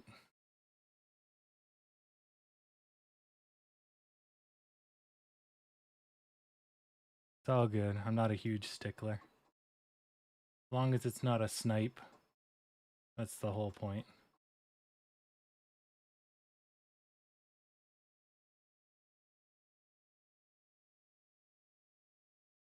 Or if I could just swim across the water. It's gonna take a long time though.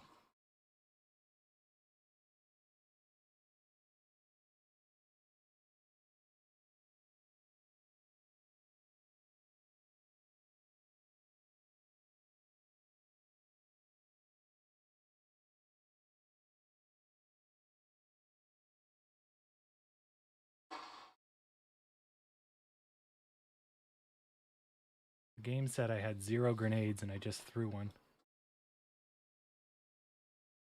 That's good. Good thing that didn't get anybody's attention.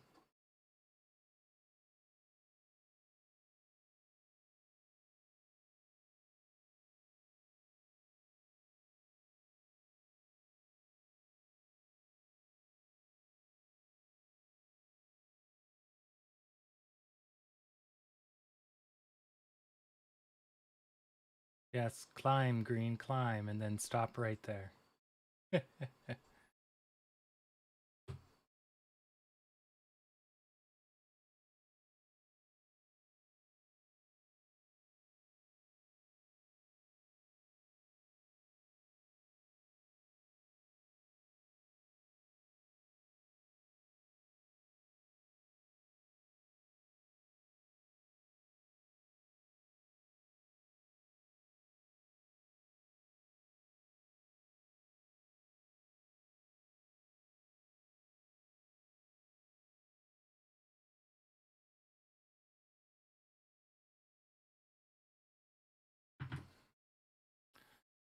Do.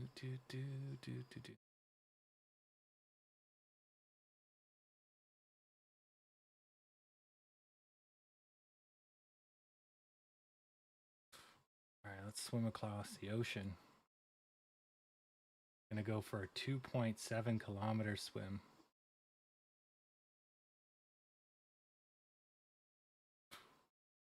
Hopefully not get eaten by sharks. I think this game has sharks.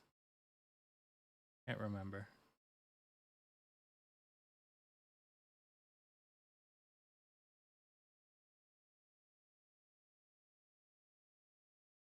Well, I guess I'll find out sooner than later. There's some mangroves. I first saw those in Australia. And holy crap, do mosquitoes live by the truckloads in them.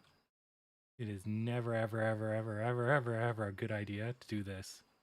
Never walk through mangroves. This is just pure mosquitoes. Like thousands. God. Because I guess it helps slow down the water. Gives them shelter from the wind. It's like, oh, that was just bad.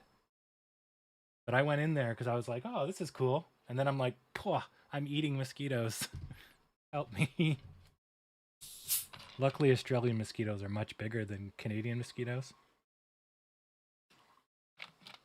So much easier to kill. And they fly a lot slower. And they make a lot more noise. But when there's so many, though, it's like, sweet lord.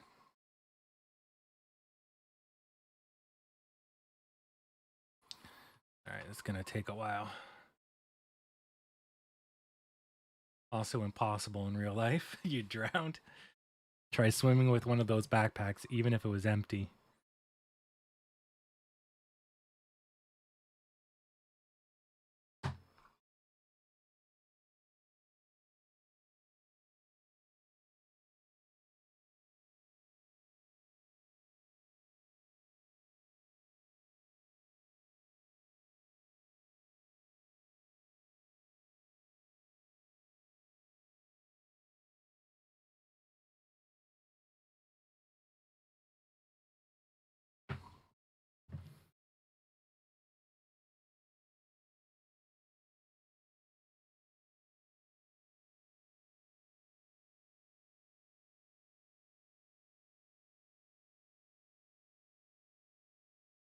It's gonna be a long swim.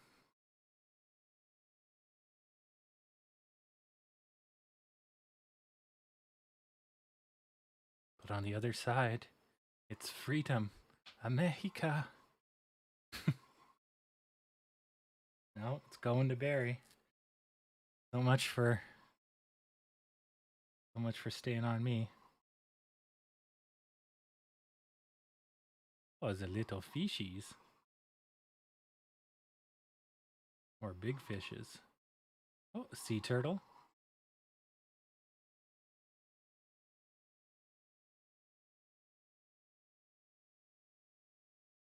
Little sea turtle. Hello, Mr. Sea Turtle.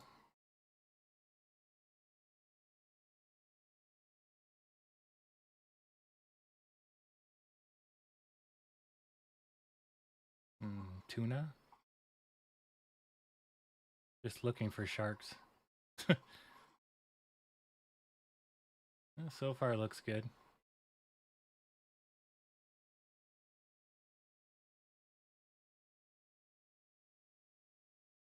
$41.50. There's no one near you.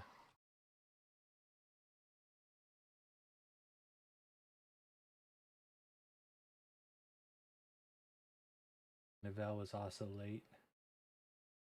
Good enough.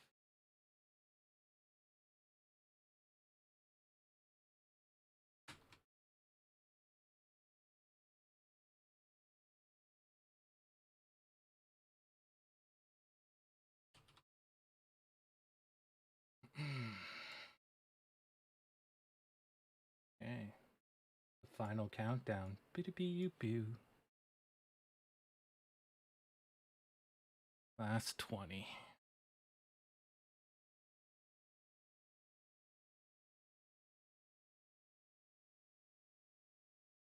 Pew.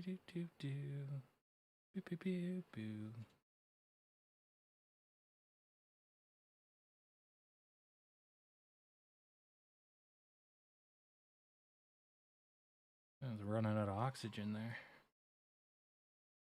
Yay, I swam. I swum 100 meters of my 2,300 meter journey.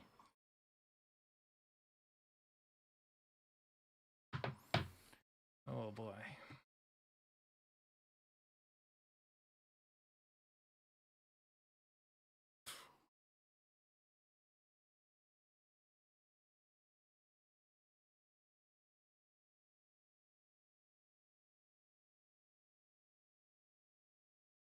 So it's the waves that are screwing me up. All right, there we go. Now I'm hitting my stride. Boom. Now I'm swimming at speed. I just had to get above the waves by pointing my head upwards. There we go.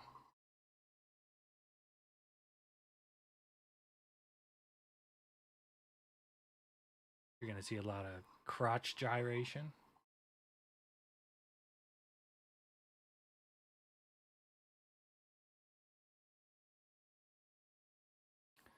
I could do with some cake. Nom nom nom nom.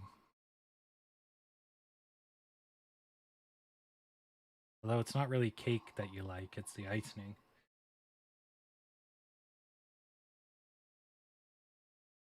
Because actual cake is like eating a sponge.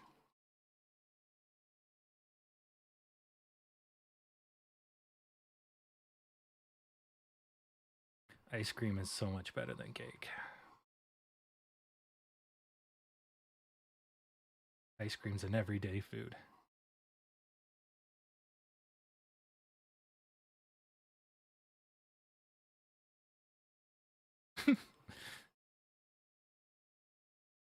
I feel like this should be a military thing. A floating backpack with an oxygen tank, and you just stay on the surface and your backpack skims and you cross the lake with your little propelled backpack. Oh, German chocolate, yeah. Black Forest cake is good. A good carrot cake is actually my favorite.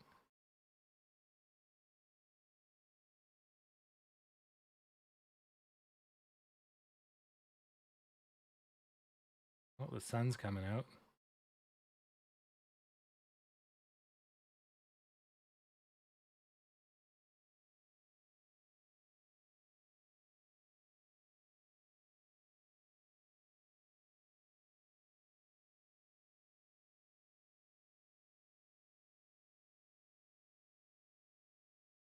Ice cry.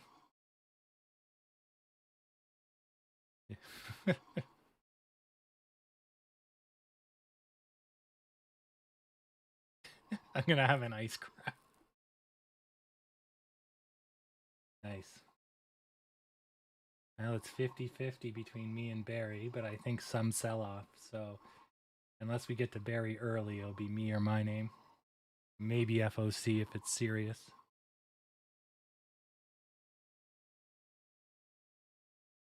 I wouldn't claim that's autocorrect. It's, hey, you say cry a lot? Okay. Whoa, that water's gonna give you motion sickness, eh? I've been on a lake when the water was like this. Oh my god. You're on the boat and you're just going whomp, whomp.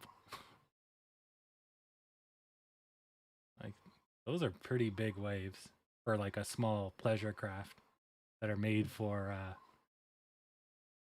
flat, calm lakes.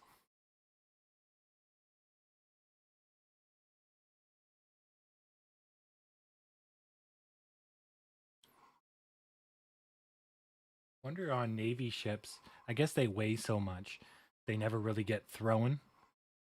You don't get the weightlessness feeling, but you probably would get thrown left to right or tilted.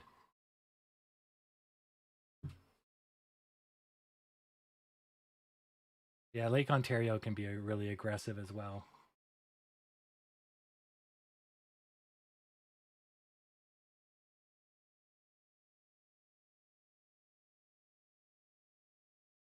But yeah, my private lake, it was just because it was a storm was coming, and the wind decided to just channel right through the lake. So it was kind of wavy, and then it became like this, and you're like, what the hell? It flooded a lot of properties because, of course, everyone's close to the water, and now you have like, what are these, 2 foot, 3 foot waves? Yeah, I'd say at max these are probably 5 foot waves, but like that's huge. But I'm probably guessing they're probably closer to 2 to 3 feet. But valley to peak looks almost like 5 feet here. Could swallow a person. But yeah, this is bigger than, of course, what was on the lake. There's no way. But it was very similar. This kind of womp womp. Yeah.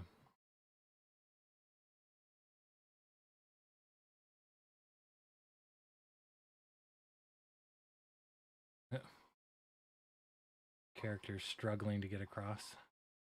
Come on. There we go. We're getting into the last minutes.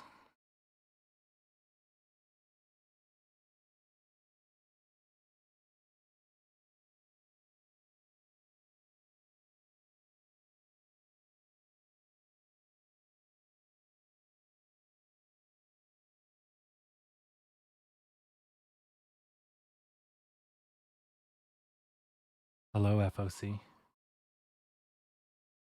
I am right beside you. Yeah, I got a $500 microphone. I forget how much I paid for this. Yeah, my voice is quite pure. It's not me, it's you.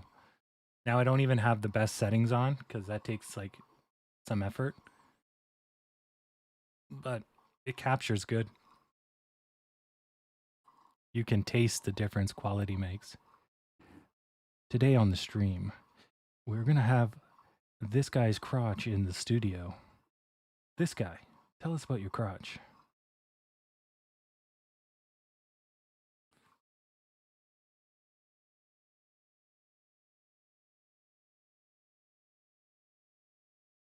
Oh, I just want to get across this lake.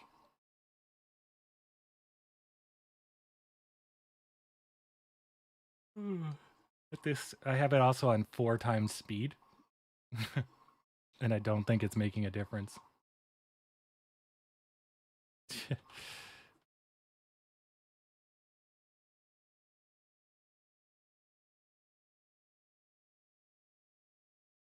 Almost there. Where's the nearest piece of land? Maybe I can shave off a few minutes by running. Yeah, let's do that. All right, nearest piece of land. Let's go. Smokes, let's go.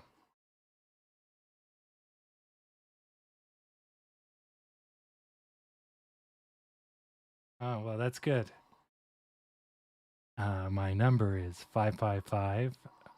Good for a good time. For the ladies in the audience today, just like to say, here's a crotch. Thank you. Good night. Yeah, if you want the microphone to sound really good, you got to talk quiet and really close to it. And then it picks up more of the timbre in your voice. It's so nice to have a microphone that actually somewhat sounds like what I hear in my head, where normally it makes you sound nasally or higher pitched. And my voice is quite deep. Not like, Barry Manilow, but not like a $200 headset.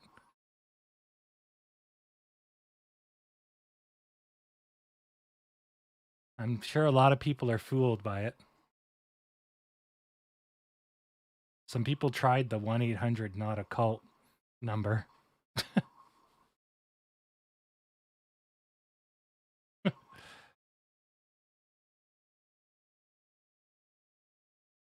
Imagine there was no 555. Like TV shows would just be like, ah, fuck, okay, pick a number, we'll buy it.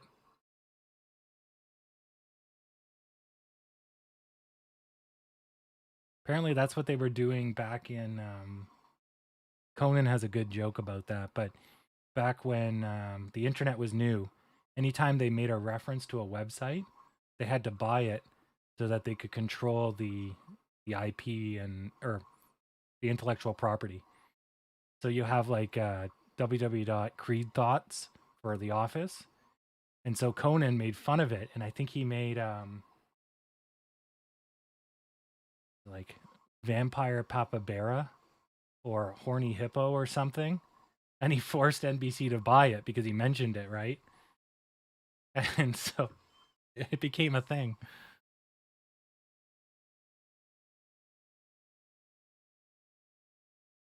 Yeah.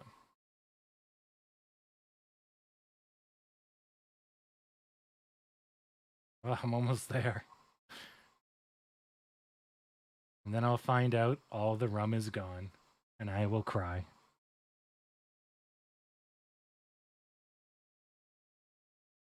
But where has all the rum gone? You drank it the last time you were trapped on this island. Oh. Okay.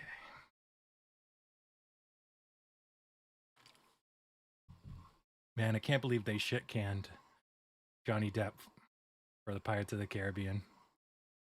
It was one of the few things I had to look forward to in life, was a nonchalant Johnny Depp playing a drunk, belligerent pirate. They took it from me.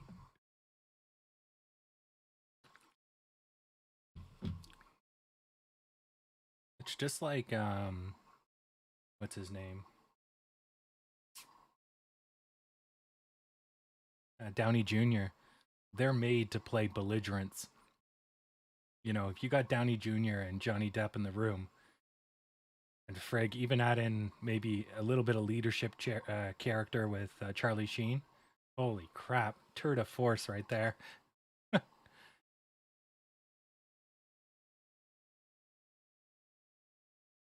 That would be one hell of a comedy.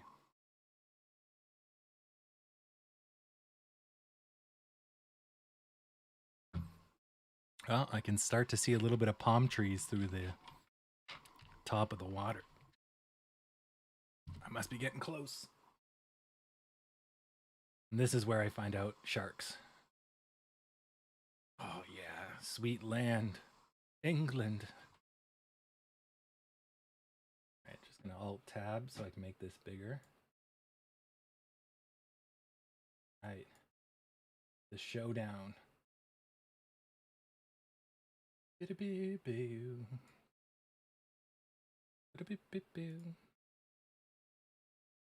day is right here. Oh, and then I can have a long weekend. Code. And code some more.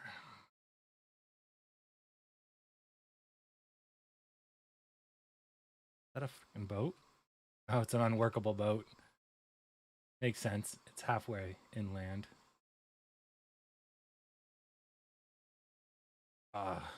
Terra firma.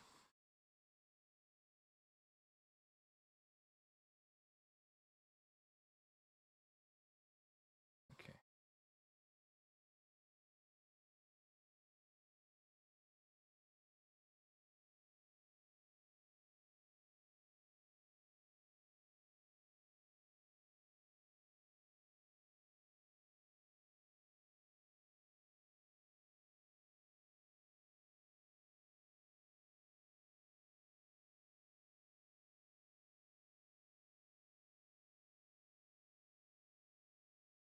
They used to have an 8 and 16 times speed, but I guess the game got too detailed and can't do that no more.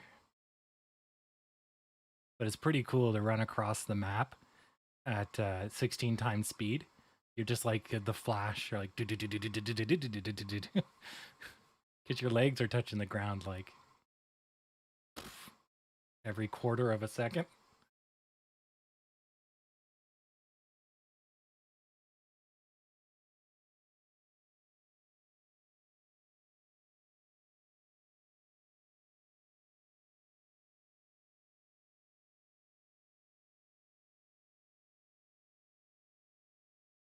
Oh, come on. I can't stand on the sharp, pointy rocks.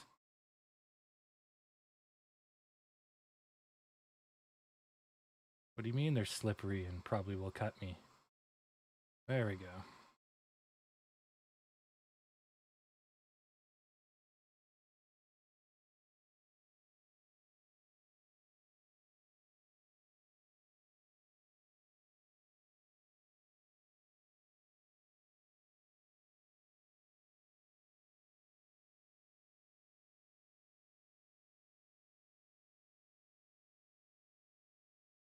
Well, their laundry is soaked. It's now monsoon rains. Holy.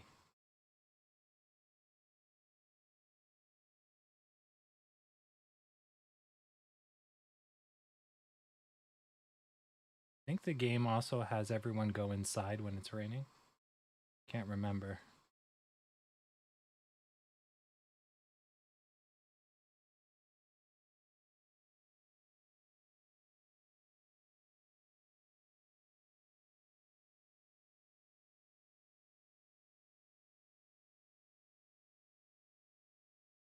Yeah, good enough. Or maybe that's Skyrim. I think Skyrim, they go inside when it's raining.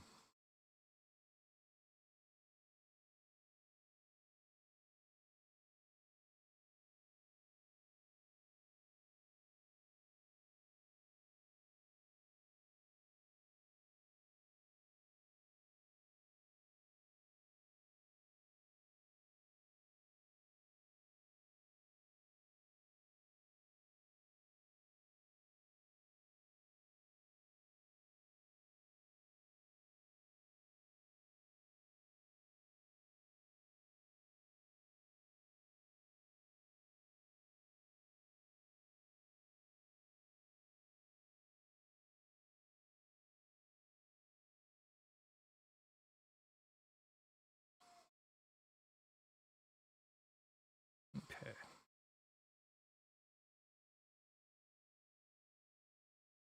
All right. So this is the last minute.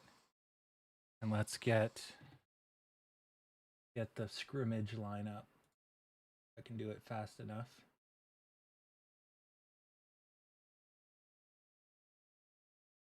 So right now, Barry's clearly winning. Has to get under 85 for me to win. Or no, wait, 85 or lower is mine. Yeah, I get 0 to 05 and you get 05 up. Yeah. Oh shit, I might get this. 2 cents. It drops, or no, 1 cent. 2 cents. All right, last 30 seconds. Oof, oof, oof. Oh, I think that's mine now. I think I just got the last minute snipe there. And it's mine. Woot. So where I picked it was a support line, so it actually flew into me and bounced off me, but the idea is sound. Sweet. There's a win. Close though. Barry had it, but there's the last minute snipe. Yeah. But that makes sense. You know, they were letting it go, but they need to get out before the end of the day. So it's like, unless it's going to surge, this is their time to go. So they bailed. Makes sense. And then they hit the nearest support line, which is the top of these guys. The slopes don't count. So not bad. So we still went up 1.65. And what about the Dow here? 0.75. Yeah, everyone kind of did okay. Big was one of the highest volumes. Pretty... That Mara group still, after it crashed into oblivion, still going up? Jesus, trying. All right. Well, that concludes our programming day. Yep, it's all good. Have time with your girlfriend. Keep your phone away from her, or she might call me. And yeah, it's the leader in volume. And I'll see you all on Monday. All right. Godspeed, Mooncat.